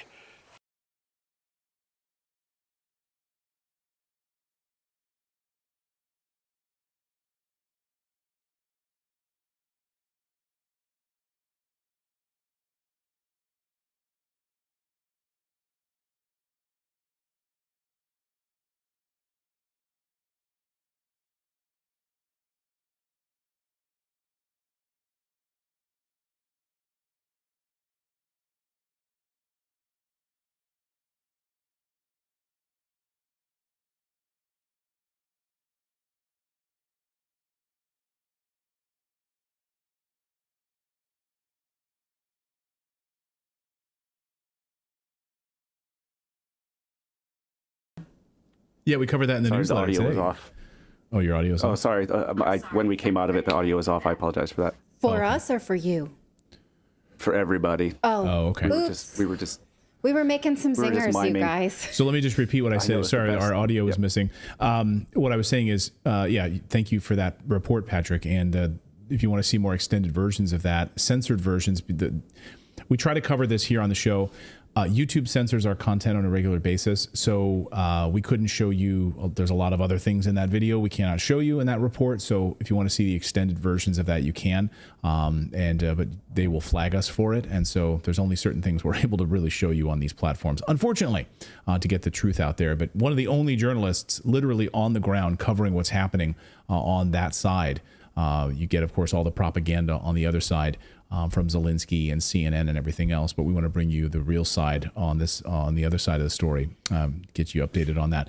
Now, Mr. Smith, I wanted to comment. Mr. Smith This chaps my ass when I see a comment like this. I just have to put on my spectacles for it. Mr. Smith in the chat says, Redacted are controlled opposition. There's no way you're able to speak so freely on YouTube.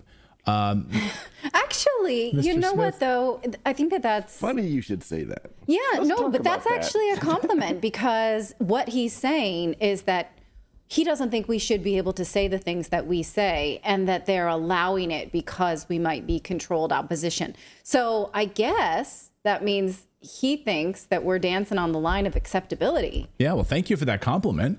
We are not controlled by anybody, so thank you very much for that. It's a very nice compliment, Mr. Smith. But we are regularly censored here on this show. I mean, if you hear our back and forth conversations with our team at Redacted, like once or twice a week, there's a story that YouTube blocks.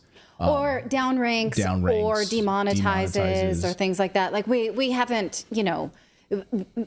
Yeah, and we've been taken off the air. We've been hand slapped. We get hand slapped regularly. We've been banned for 3 different times now. We've been banned on COVID, on Ukraine coverage. We've been downranked and demonetized on Israel stuff. Pfizer. Julian Assange. 4 times. Yeah, 4 times. Julian Assange coverage also. So they don't like what we covered here on the show. However, Rumble. Yeah, I was gonna say like.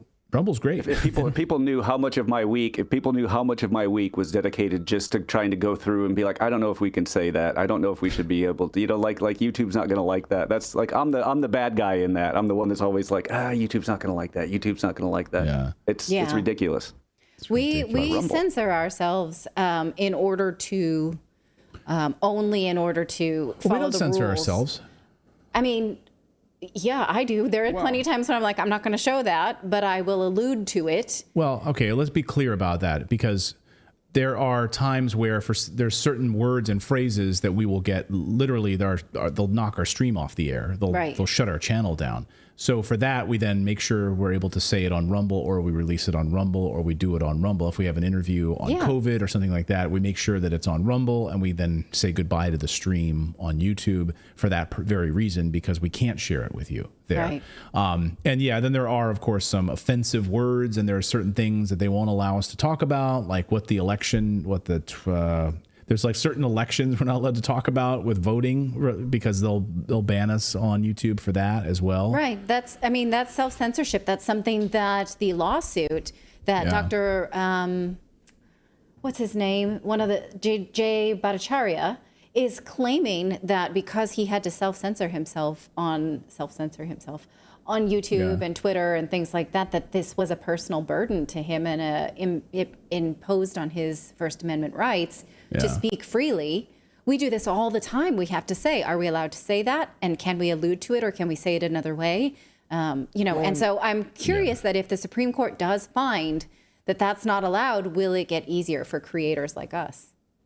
Well, and one thing that they do is they suspend us for something, and we lose revenue for that entire time we're suspended. But then when they come back and change the guidelines, we don't lose the strike. We don't get the revenue back. So I hope that something would open up a way for us to be like, hey, YouTube, you took it down for this reason. That is no longer the case. Where's our money? Right. Yeah. They banned us for our COVID coverage. And then we can't even get our million subscriber play button because of it. Yeah. So we hit 1 million subscribers. And because we had a strike, a community strike, they won't send us our 1 million viewer gold play button. I mean, it's just so stupid, right? They're like, no, because you got a strike, we won't send that to you. Really? Right. You bastards. A strike for something that was removed. For a guideline that was and it was overturned. Yeah. Anyway. Because what we said was the vaccines don't stop the spread of COVID, which is true. Now it's, that held up. The punishment did not. So we still have. I mean, and now the guideline is literally the opposite. You could get demonetized and banned if you said that it did. Right. So they completely flipped the script on that one, and still no play button. Yeah, and they still didn't remove our strikes. And anyway, it's just a long way to say that we have to deal with this crap on a regular basis, and we sometimes have to allude to certain things, unfortunately, on YouTube. And we hope you're picking up what we're putting down some days, because I think we have the smartest audience of any other creator. I'm just going to say that. I believe that that's true. So I know you guys are right there. Okay, we have more news to get to. We're going to talk about banks going bust, more predictions for the global economy coming up. We're also going to talk about whether or not Fani Willis is lying, and did she even need to lie? You know the expression, if you're in a hole, stop digging. Someone tell her, please. We have Lionel Media coming up, and I can't wait to see what he has to say about all of that. And Gerald Celente is going to be joining us to talk about the banks and gold and all of this as well. So we've got a couple of great guests coming up. All right, but first we want to tell you about our friends at Buy Optimizers, because if you are tired of feeling tired or always hit the snooze button when it goes off in the morning, well, maybe it's time to do things a little bit differently and take care of yourself, because if you really stop to think about it, you're taking care of everyone else. Who's taking care of you? Well, you can take care of yourself better with Magnesium Breakthrough, an all-natural supplement that helps you reduce fatigue and sleep more peacefully. It even strengthens muscles and improves your heart and brain function. While most magnesium supplements aren't full spectrum, Magnesium Breakthrough is the only magnesium supplement on the market that contains the optimal ratio of 7 essential types of magnesium. So imagine having the strength to get through your day, get out of bed in the morning, all of that stuff. If you want to feel more energized, get the best night's sleep ever, then check out buyoptimizers.com/redacted. Use our promo code redacted and you'll unlock special offers. Again, 2 things to remember: the site buyoptimizers.com/redacted, and use our code redacted. You'll be amazed at how much better you feel by taking Magnesium Breakthrough. Gold hits an all-time high. Banks go bust. The U.S. border invasion gets worse. Apple ditches its electric car project. Commercial real estate collapse unfolds. Of all these things are happening right now, our next guest predicted all of them. So how can any one person do this? Well, our next guest is one of our favorite guests here on Redacted, and our audience asks for Gerald Celente to come back regularly. He is, of course, the founder of the Trends Journal, which, of course, forecasts what we're about to see many months before we actually see it. And Gerald, welcome back to the show. We had you on right at the new year, and we did our big 2024 predictions, forecasts, and you have the big Trends Journal predictions for 2024. And I can't believe I was going through it. I was going through how many of the forecasts that you nailed on our show back then a few months ago have already started happening. Gold just hit an all-time high. So you guys have been nailing this. Yeah, it's, I've been at this for 44 years. These are some of my books, Trends 2000, international bestseller, trend tracking, far better than Megatrends, Time Magazine. I've been at this, for a lot of years. And I have to tell you, I'm very sad. I'm happy the forecasts are coming out, but I'm sad for the reason why they're coming out. And when you take, for example, we're talking about the commercial real estate. We forecast this was going to happen back in May of 2020, when they locked down the world.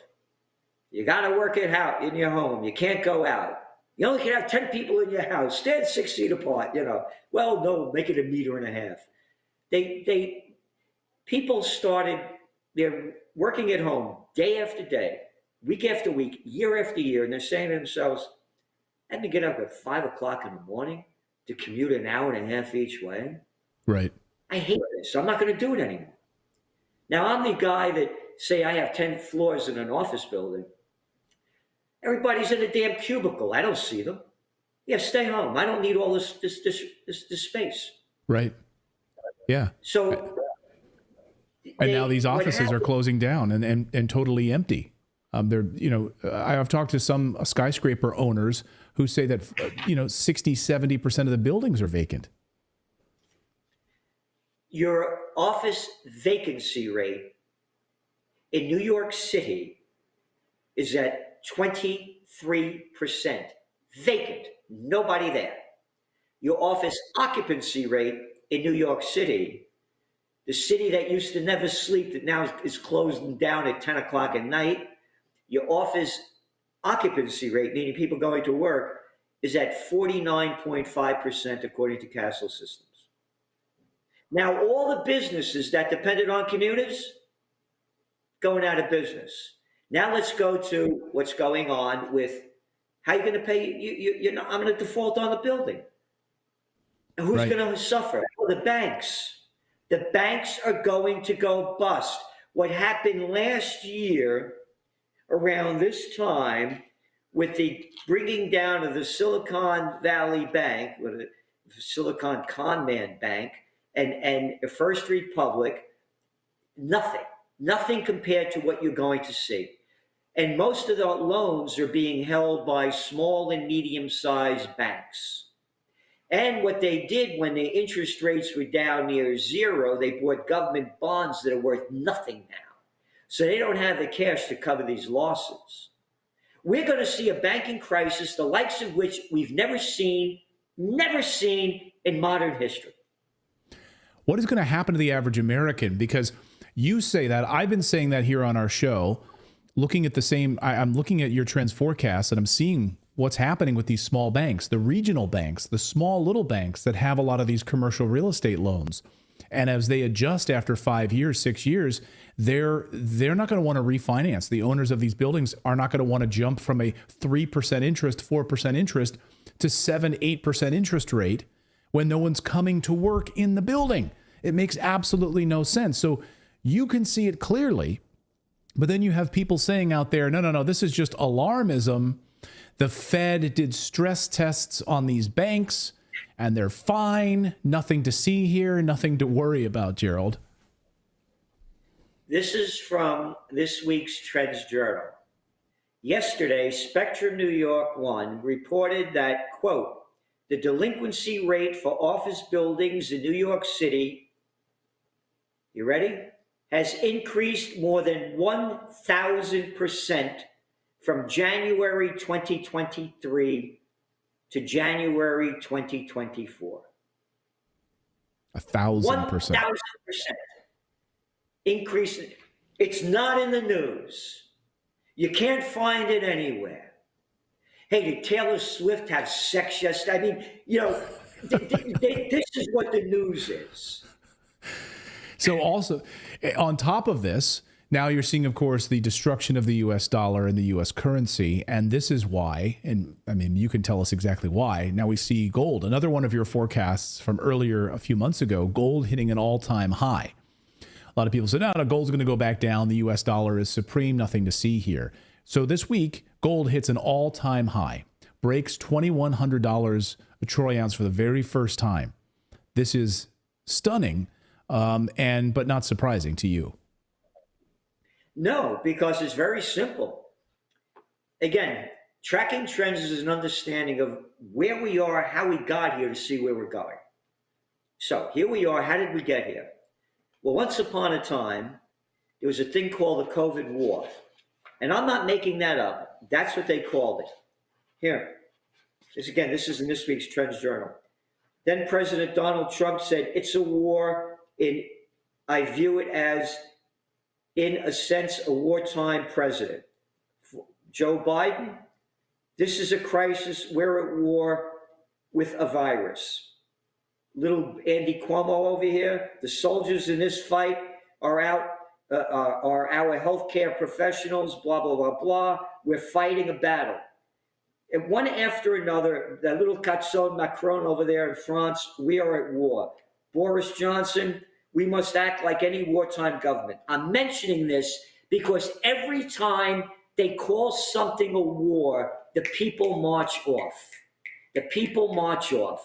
Again, 88% of the people were so stupid that they swallowed the crap spewing out of the mouth of a little daddy's boy, born on third base, thought he had a home run with a brain smaller than a pea, little Georgie Bush. We're going to get that guy Osama bin Laden dead or alive. 88% of the people swallowed it. So now going back to gold. They started the COVID war. We forecast economies are going to crash. They're locking down everybody.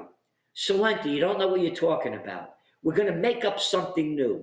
We're going to bring interest rates down to zero. We'll keep them negative over there in Europe, and we'll pump in trillions and trillions and trillions and trillions and trillions of dollars, and with money backed by nothing and printed on nothing. Okay, let's go back to gold. The economy boomed. Merger and acquisition activity hit an all-time high. Home prices skyrocketed. Your average price of a home in America is almost $400,000. Oh, your median household income is only $74,500. That's nothing. But anyway, going back to gold. So the dollar got very strong. And then they started raising interest rates, kept the dollar strong. Now they're going to lower interest rates. The lower interest rates go, the weaker the dollar gets. This is the beginning of the death of the dollar. The lower the dollar goes, the higher gold prices go, because gold is dollar-based. And now you're in another country, your currencies are worth more. As the dollar goes down, you're going to buy more gold. And if you don't believe me, just ask the Chinese that are buying up gold like crazy. And the central banks had a record year last year of buying gold. So the deeper the dollar falls, the lower interest rates go, the higher gold goes up. Again, they created a debt bubble that is going to burst. We have a $34.5 trillion debt bubble in the United States, and it's increasing. About $1 trillion every couple of months. Yeah. We have a chart that we keep up with during our show with the national debt, and it's just $34 trillion, and it's going up almost $1 trillion now in every 3 to 4 months. Unbelievable. Yeah. Degradation of the U.S. dollar. Among the other things we talked about that are in today's Trends Journal, the new one just came out just last night. And by the way, I should mention, you're offering 10% off our viewers at Redacted if they want to get the Trends Journal. We'll have a link in the description if they go to redacted.inc/trends. I say it's must read. I read it every week it comes out. Anyone who wants to take advantage of that 10% off can grab it. 10 times better, 1,000,000 times better than the New York Times or the Wall Street Journal or any of those other rags. You guys are doing amazing, amazing work. Among the other things you talked about, so we look at the banks going bust. We talked about gold hitting an all-time high. One of the other big pieces, of course, you've been tracking is the U.S. border invasion getting much worse. And what this is going to do to the United States. Where do you see this going over the next few months, Gerald, as we head into the election? Again, tracking trends is the understanding that all things are connected. So let's go back to 2019. One of our top trends for 2020 was New World Disorder. There were protests and demonstrations going on all over the world. The Yellow Vests in France, the Algeria, South Africa, Chile, Bolivia, all over the world, people taking to the streets because of India, lack of basic living standards, government corruption, crime, and violence. They were leaving the countries to get away from this. This is 2019. Then the COVID war begins.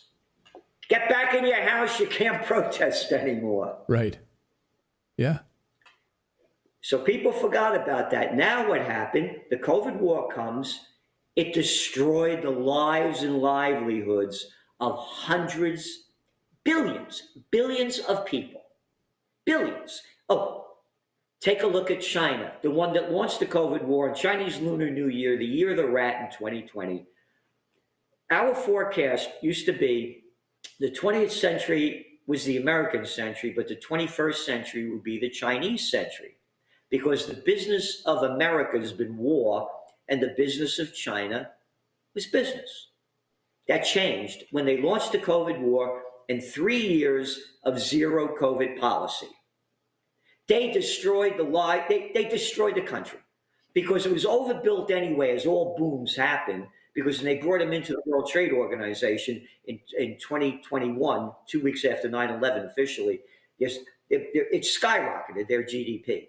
It was overbuilt.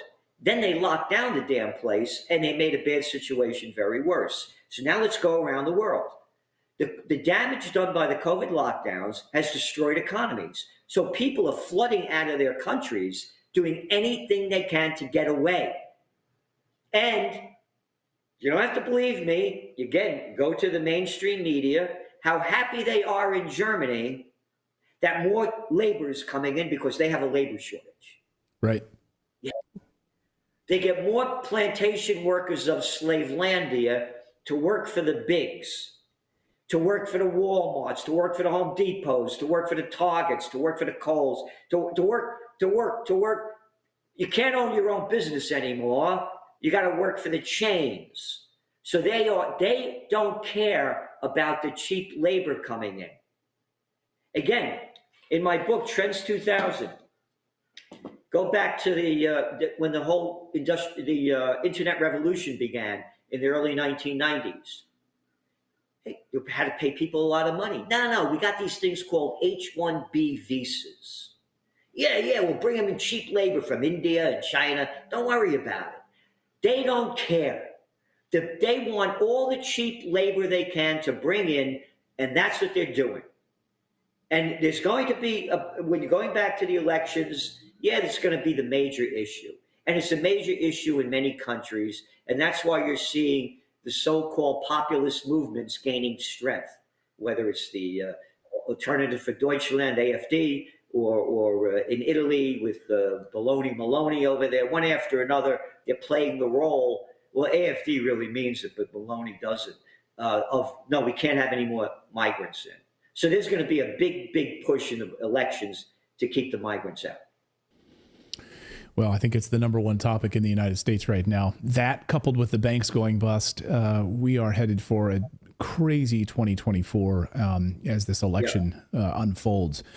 So once again, if people want to grab the Trends Journal, I highly recommend it. I read it every week. The new one just came out, and you guys can get, Gerald has set up a special link where you guys can get 10% off.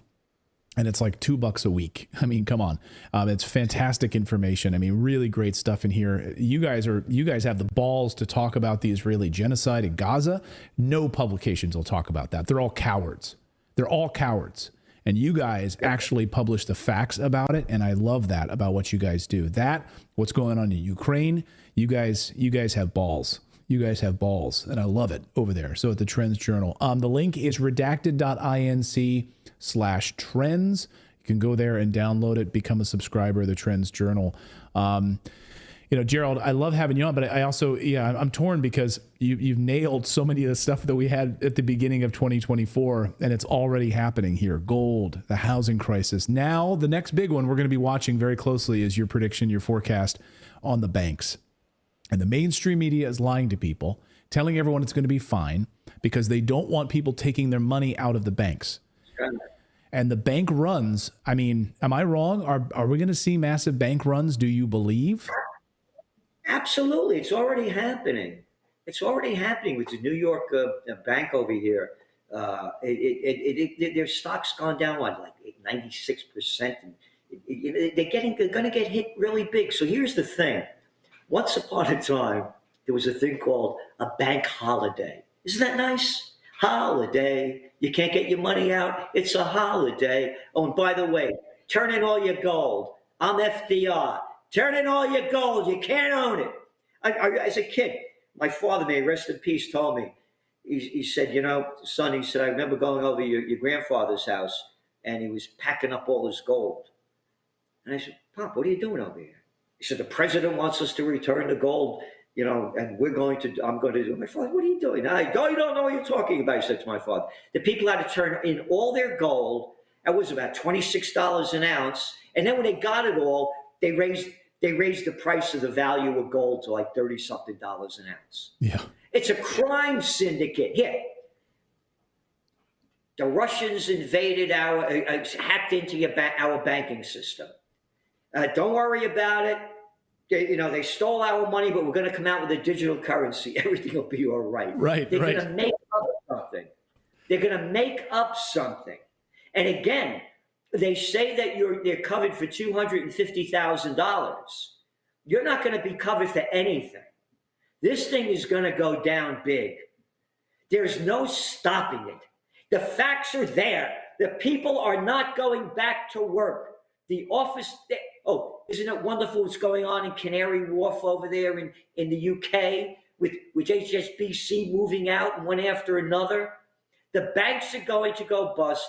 they're going to call like a bank holiday or something. You're not going to be able to get your money out, and they'll come out with something new, a digital currency, because they're going to go from dirty cash to digital trash and say, now we know every penny you spent, what you spent it on, where you spent it, so they get more information about you, but most of all, they can steal all your money in the name of taxes. Yeah. So that's what they're going to use this thing for. Yeah, I think you're spot on. They've already laid the groundwork for it. It's coming. People better be prepared and wake up to what's coming. It's happening right before our eyes. Gerald Celente of the Trends Journal. Again, redacted.inc/trends if you're interested in signing up and checking out the Trends Journal. Gerald, always great to see you. We'll have you back here in a few months. Here's the thing. It's like, I hope you're wrong. It's like, I want you to be wrong. I really do. But we'll check back in with you in a few months here and look at some of the newest trends that are coming out and see where some of these landed with the banks over the past few months. Gerald, great to see you, my friend. Well, thank you so much for having me on. And thank you for so much what you do. I watch Redacted all the time, and the great guests you have on, and the truth that you put out there, and how brave you are to do that. So thank you so much, and thank all your guests for being on and giving the information that they're putting out there for the people, because it's becoming harder and harder to get the truth out there. It's just a propaganda network called the mainstream media. So thank you very much. Thanks so much, Gerald. I appreciate it. Really appreciate it. That was nice. Thank you, Gerald. And I've known Gerald for almost like 15 years now. And it's so funny. I was thinking back to a lot of the times I would interview him like 15 years ago, what he was forecasting with his team. And I would have him on Fox and Friends, on Fox News, on my show. And he was nailing stuff left and right. I would think back to the things that he predicted were coming. Boom, boom, boom, down the line. He's been great. So thanks, Gerald. Really appreciate it. All right, we've got more news to get to here. We got one more segment we're going to get to. We're going to talk about this Fani Willis story, the corruption going after Donald Trump. Is she profiting off of this lawsuit, of this massive case against Donald Trump? How much money is she making? We'll talk about that. But first, we'll tell you about our store. We do have a store. I should mention it. And we've got our T-shirts, our hoodies, our mugs, our stickers. If you want to support independent journalism, you can go to redactedstore.com. We've got some great mugs over there. I've just got an email earlier today from one of our viewers that said drinking his coffee in his redacted mug, and the mug that said friends don't let friends watch mainstream media. So I appreciate that. And that's one of our hottest selling hoodies right there. Friends don't let friends watch mainstream media. So check them out. Go over to redactedstore.com. We don't mark the prices up at all. We try to keep them very low, right at cost, like right near the cost price of printing them. So it's just a way to support the show and to show your love of the show, and again, just to keep the lights on here. It helps us so much. So anyway, redactedstore.com. Is Fani Willis a liar and making money off her case against Donald Trump? All of this, is it unusual also in the world of litigation? Well, we brought Lionel Nation back. That's Lionel Nation on YouTube. He's a legal and media analyst and one of my favorite guests. So can we just sort of give us the lay of the land? Donald Trump is being pursued in Georgia by someone who appears to be profiting off the lawsuit. So a couple of questions. Is this that unusual? What are the rules around recusing yourself if you have these kind of conflicts? So take it away. Okay, first of all, that's not even the case at all. This is ridiculous. Like a little context. Donald Trump is being charged under Georgia law for racketeering. Think the Gambino crime family, racketeering. He has about 15 or so. It was 18, now it's 15. I don't know. A bunch of people who don't even know each other. Pretty much. The only thing they have in common is they're on the indictment. That's so they're claiming that he was a part of some racketeering enterprise. It's ridiculous. Now, Fani Willis is what we call in the business an idiot. And she did something which I don't understand. First and foremost, let's say you were the district attorney of Fulton County, Georgia, and you hired your husband. Okay, your husband. And you hired him. You say, I'm hiring my husband. That's not a conflict of interest. That's not anything. You can do that. There's nothing wrong with that.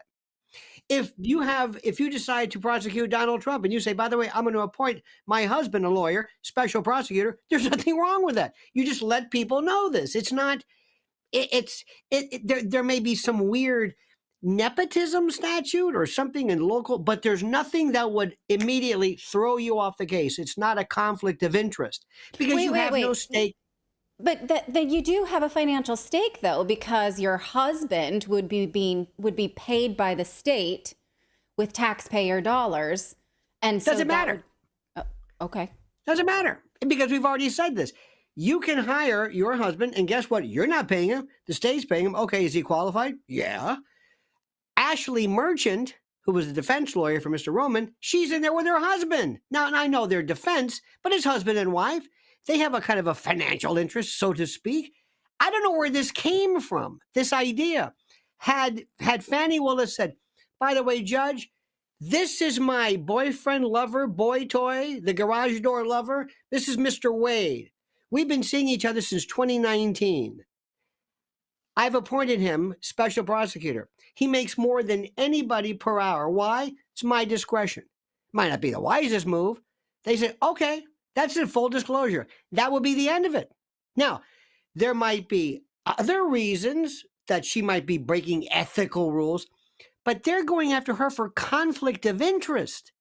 And they're saying that she somehow, because she's romantically involved with him, because she's paying, or the state is paying him, that they're going to somehow enjoy this, that she's going to go on trips by funneling money to her. By the way, this is a woman who's worth over $8 million, and nobody's ever figured that one out. That's by the way, there's so many layers to this, so let me try to not get too deep. So her first lunacy is the fact of why she fought this, because it's her personality. She's obstinate. She's entitled. Okay. She's arrogant. You're saying that she should have just said, yes, in fact, that is my boyfriend. And that's not against the rules. And also, I have enough money to pay for these vacations that we take together. First of all, it's none of your business. I'm paying him. What he does with the money, I don't know. I don't care. This is, I don't know what I've got, by the way, I've got my cousins answering the phone, my brother-in-law Larry's in the back. I mean, this is, everybody knows this. There's nothing wrong. But what happened was she says, oh, no. We didn't have a relationship until 2022. There we go. Now we're talking about perjury. You did it. You created something that you didn't have to create. So here we go. Now we're into that. And she turned on the afterburners, the arrogance, waving. Let me tell you something. I've been a lawyer now for 41 years. And I have, if I sat back in a chair, sat back and looked at a judge just with this arrogance, there would be excuse me, approach the bench. It's like, oh no, it's like, if you, this judge, I don't know what happened to him. She owns this place. But let's go through this. Let me tell you what would be a conflict of interest. Let's say Fani Willis were dating the police officer or the detective or somebody who was a defense witness. That'd be a good one, because then she would have, the thing is, does she have a stake in the outcome? No. Does the jury know about this? No. Does it? What is the conflict of interest? Now, what happened was Ashley Merchant never knew she would hit this gusher of an oil well of an issue with this. Never did. It just got worse and worse. Then you have these people. Now, I don't know if you just love soap operas like I did in the old days when they counted, but just following this, you've got Fani. And Fani calls her, but it's not Fani, it's Fani. And with all due respect to my Irish friends who might be reeling right now by hearing that. So Fani decides, no, I'm going to concoct some story. So she calls her father somehow. Why? I have no idea. And he says, you see, Judge, I don't want to be racist. It's a black thing, because we black people hoard cash. And we're thinking, wait a minute. Where? Now we're going there. So let me get this straight, Nathan. You went with her. And also, he brought his mother. You went on cruises in Napa Valley and wine tasting. And then after this is done, she says, okay, Nathan, because I don't have a checking account. Okay, what was that? $1,300, get $1,300. You take hundreds, smaller bills, $15,000 for that. What about the tips? That's in the car fare. You go, stick that in your sock. So she's paying this man back. So this man goes out, enjoys a time with his betrothed or his lover or whatever, and she pays him back cash, which he can't account for. And the story is just bizarre. Nobody's buying any of this. So it gets. If it's not as big of a zinger that he was her boyfriend, why did the defense team, and it wasn't Donald Trump's defense team, it was another defendant that brought this up as if it were a bombshell? That's all they had. Because let's throw it up. Let's see what happens. Right. And had Fani Willis said, yeah, we're going together. Okay, well, try something else. But it kept getting deeper and deeper. Then we get Mr. Wade. Now, Mr. Wade, of course, whenever he answers, he looked as though like he was passing a hockey puck Bezor, like he was in the worst pain. He was the best witness. Everyone's like, God, you could tell you've hit pay dirt. And he apparently was asked during a concomitant divorce proceeding on some type of pleading or something. They asked him, did you have sex or did you stray from your marriage or whatever it was during the course of this? And he, through this convoluted idea, said, well, I believe I was cuckolded. My wife strayed from the marriage in 2015, so therefore it's not a happy marriage. So no, it wasn't a marriage. So no, I did not.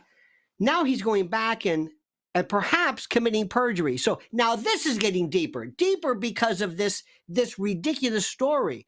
And it keeps going. Then he says, I don't know anything about this, about going to her home and the like. Lo and behold, they then go back into this cell hawk, this tracking device, this tracking that says, Mr. Wade, we show here on two particular reasons. You getting, I guess, a booty call. I think that's what the kids call it, Natalie. I'm not sure, but getting a booty call at 1:45, and you going over to this area. Right. That they looks just like her place. cell data triangulation to say, you spent a lot of time over at her house. Yeah. Well, wait a minute. Till 4 a.m. where you left. She responds with this. Well, that tracking doesn't mean anything. Wait a minute. That's the data you use to put people in prison. Now, all of a sudden, defendants are saying, what was that? What was that? Right. If I had a case there that they had used that against me, I would say, oh, okay, this is interesting. The state doesn't approve of this anymore. So it gets deeper. I mean, parents should tell their kids this. Look what happened. All she's got to do is just say, I'm gonna. So it gets better. Then we get this guy, my favorite, Terrence Bradley. This guy, I can't even diagram his. He's texting. First of all, folks, don't text.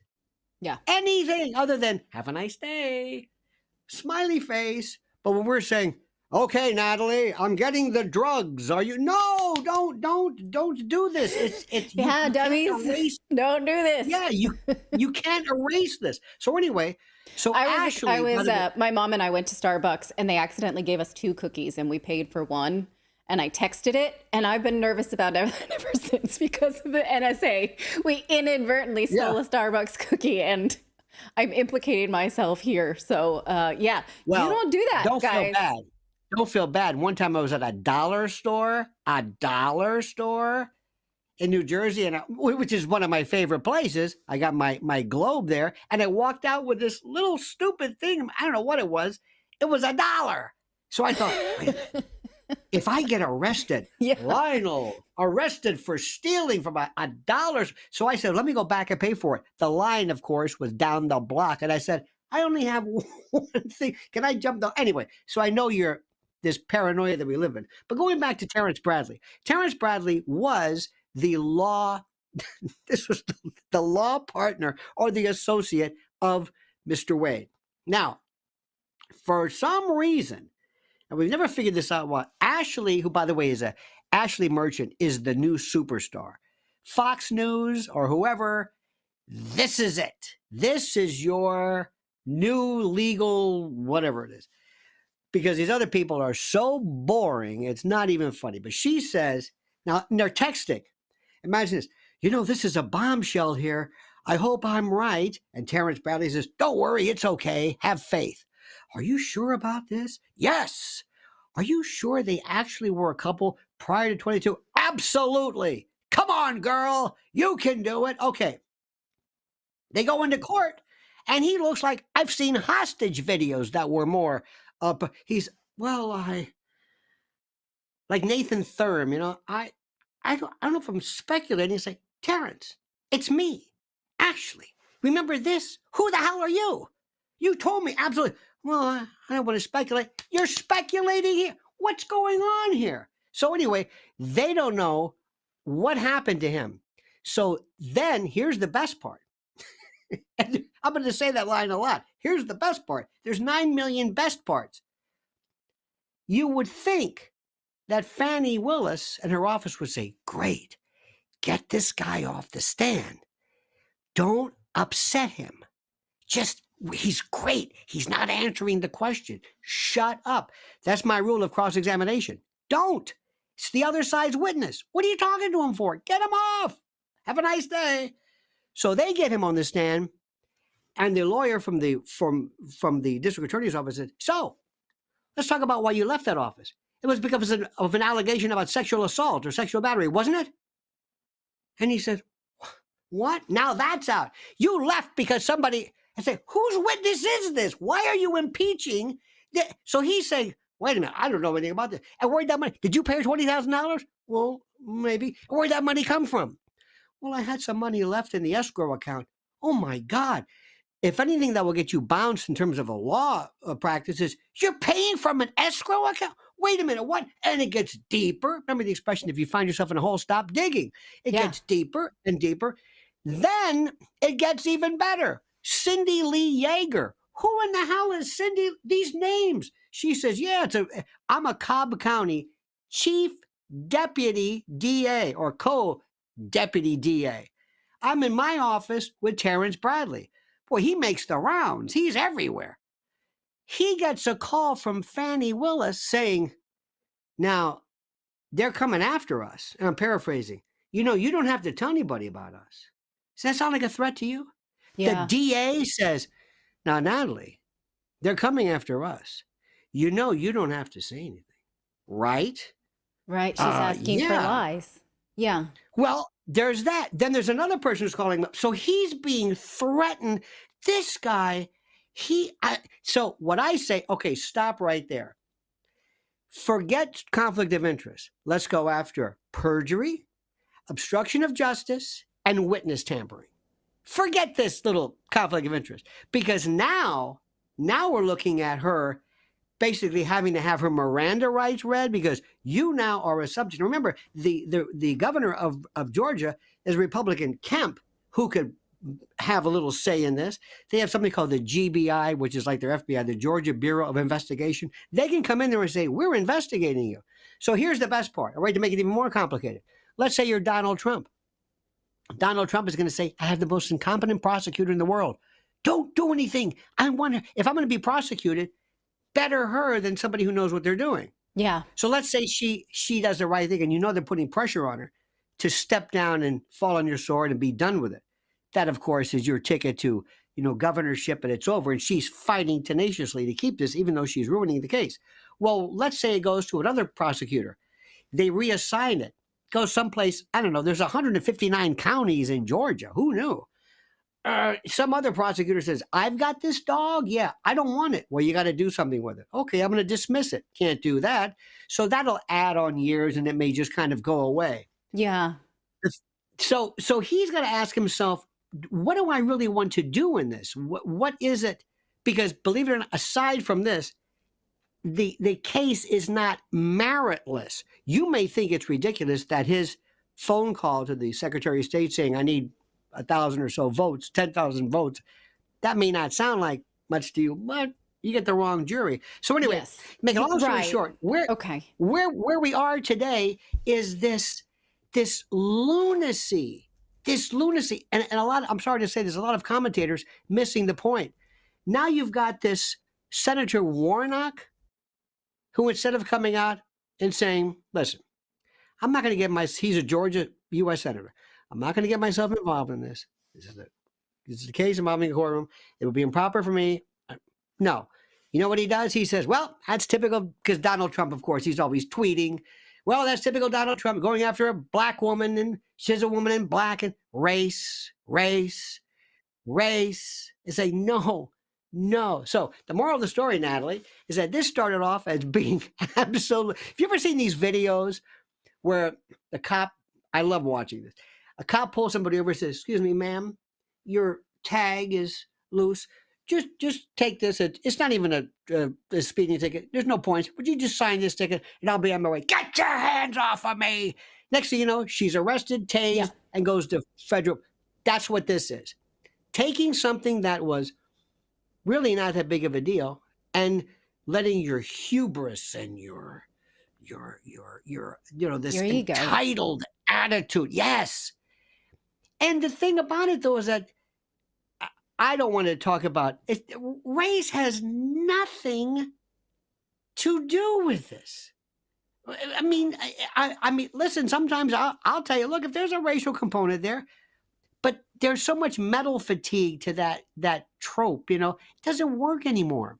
You can tell when somebody's lost an argument when they bring up race. So the plot thickens, and this judge, he doesn't know where he is. Right. He is wondering. I mean, because he's a Republican, he's got to think, now let's see. Do I dismiss the case? Well, I can't do that. Do I rule that there's a conflict of interest? Can't really do that. But if I don't do that, what will the Republicans think? There's a lot of politics involved here, obviously. But Fani, is in big, serious problems. Now, one more thing, because I know I'm going too long. If this were Republicans doing this, she would already be in federal prison. The Republicans do nothing to fight back. Nothing. They just sit back and go, okay. They just let her do this. She's gone to black churches. She's violated so many ethical rules. Prosecutors are not, they owe a higher duty. Wait, what's She's wrong out with her in- going to black churches? Where's the Nothing evidence? wrong with going to black churches unless you're saying they're coming after us because of my. Oh, she's riling up black churches with the race card. And commenting on a man who is presumed innocent. Yes. She's basically pleading her case. Prosecutor, she can go to a black church. She can go to a Starbucks and steal cookies. Doesn't matter. Like you and your Shouldn't do mother that. did. And don't tell me you didn't, because I know you. And I know your ilk. But They that's gave not the us issue. two. We didn't know it until we were driving away. I can see it. The internet world was shocked today when Natalie Morris was astounded. And then I turned to my mom and I was like, "Where'd you get that cookie?" She goes, "They gave it to me." I'm like, "I already have the cookie. What are we gonna do?" The plot thickens. We literally So, were anyway. caught with our hands in the cookie jar. But this goes to show you, and I'm telling you, I think parents use this as a teaching method. The best thing in the world for anything is to say, yeah, that happened. Think about this. If she just said this, there would have been no Nathan Wade. You would have never heard anything. And by the way, his divorce, his wife's thinking 25-year marriage. I think she's ill, or, they have kids. And all of a sudden she finds out he made how much? About $1 million. Wait a minute. I'm looking at his income statements and he didn't say anything about.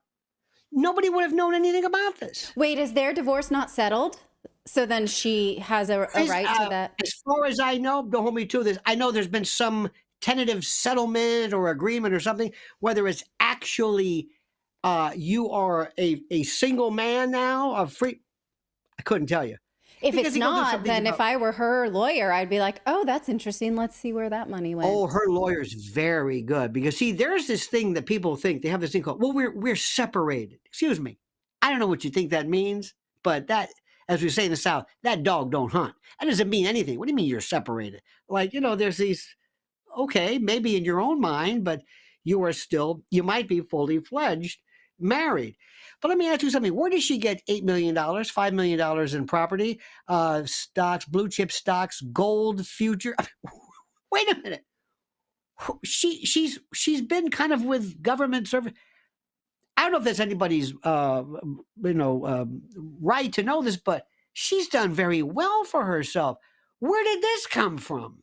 I mean, God, I want to talk to your financial advisor. $8 million? Yeah. What? Right. So they say, and that may or may not be relevant. But let me just tell you something.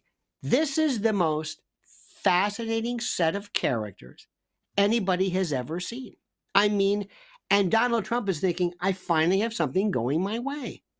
I finally have the most incompetent prosecutor, and they're fighting back and forth because she wants to hang on to this, because I'll bet you they told her, you know, you stick with us, Fani. One day, federal judge, governor, president, vice president, Supreme Court. This is your ticket. This is, and no doubt about it, this is one of the most serious and most important prosecutions in American history. A former president for racketeering? RICO? My God. This is not just, you know, tampering or overvaluing your real property. This is serious. So she may have to say goodbye to this. Okay. I mean, she is a embodiment of the phrase, what you resist persists. But you say the case is not meritless, but we have seen that there were missing votes in Georgia. So does that matter? Yes, but that is maybe for the prosecutor who ultimately handles this. This is a pretrial, subsidiary, ancillary matter as to her fitness to proceed against a case that is not meritless. This is just about her. This is her. Now, let me ask you this question. Let's assume during the course of this, she were to be charged with plagiarism. Okay? Like we had those big old, you know, Claudine Gay and Harvard. And would that matter? No. Let's say she were charged with stealing funds from the district attorney's office. Would that affect this case? Not really. It would have been in her point of her life. That wouldn't have disqualified her. For you to be disqualified, let me tell you where she was disqualified in a prior case. She targeted a man who was running for lieutenant governor, targeted him, as in the grand jury, targeted him. He was a Republican. Said, I'm going after you. At the same time, she held a fundraiser for his political opponent. Another judge said, sorry, you're disqualified because you have a stake in the case. You're prosecuting a man and at the same time supporting, perhaps financially, but supporting his opponent. Oh, no. That's a conflict. See where that makes sense? Perfect. This has nothing to do with it. This is you hired your lover, and he may not be that qualified, and I'll let other people determine that. This could have been. This is not necessarily a violation. What you turn this into is another story. Right. So there's lies for no reason, just digging a hole. Precisely. Yeah. Interesting. Well, it's kind of thank like you having it's like having your hand in the cookie jar. Yes, Missy. something I know nothing about. Okay, well, thank you for that. If something happens because of the cookie case, you're now my lawyer. Everybody sees that. So I will be there. Starbucks, I apologize. I didn't mean to. Follow Lionel on Lionel Nation on YouTube. And Lionel, always great to see you come back on Redacted soon. Thank you. All the best. That's going to do it for us tonight at Redacted. Thank you so much for joining us. Hey, if you like what you see, you want more Redacted content, you can join the Redacted Plus Club. You can find out more about it at redacted.inc. We have a book club there. We have other community events. Sometimes we have live streams. We'd love to have you. Check it out at redacted.inc. We will be back here tomorrow, same time, 4 p.m. Eastern. Thanks so much for joining us, everybody. See you tomorrow.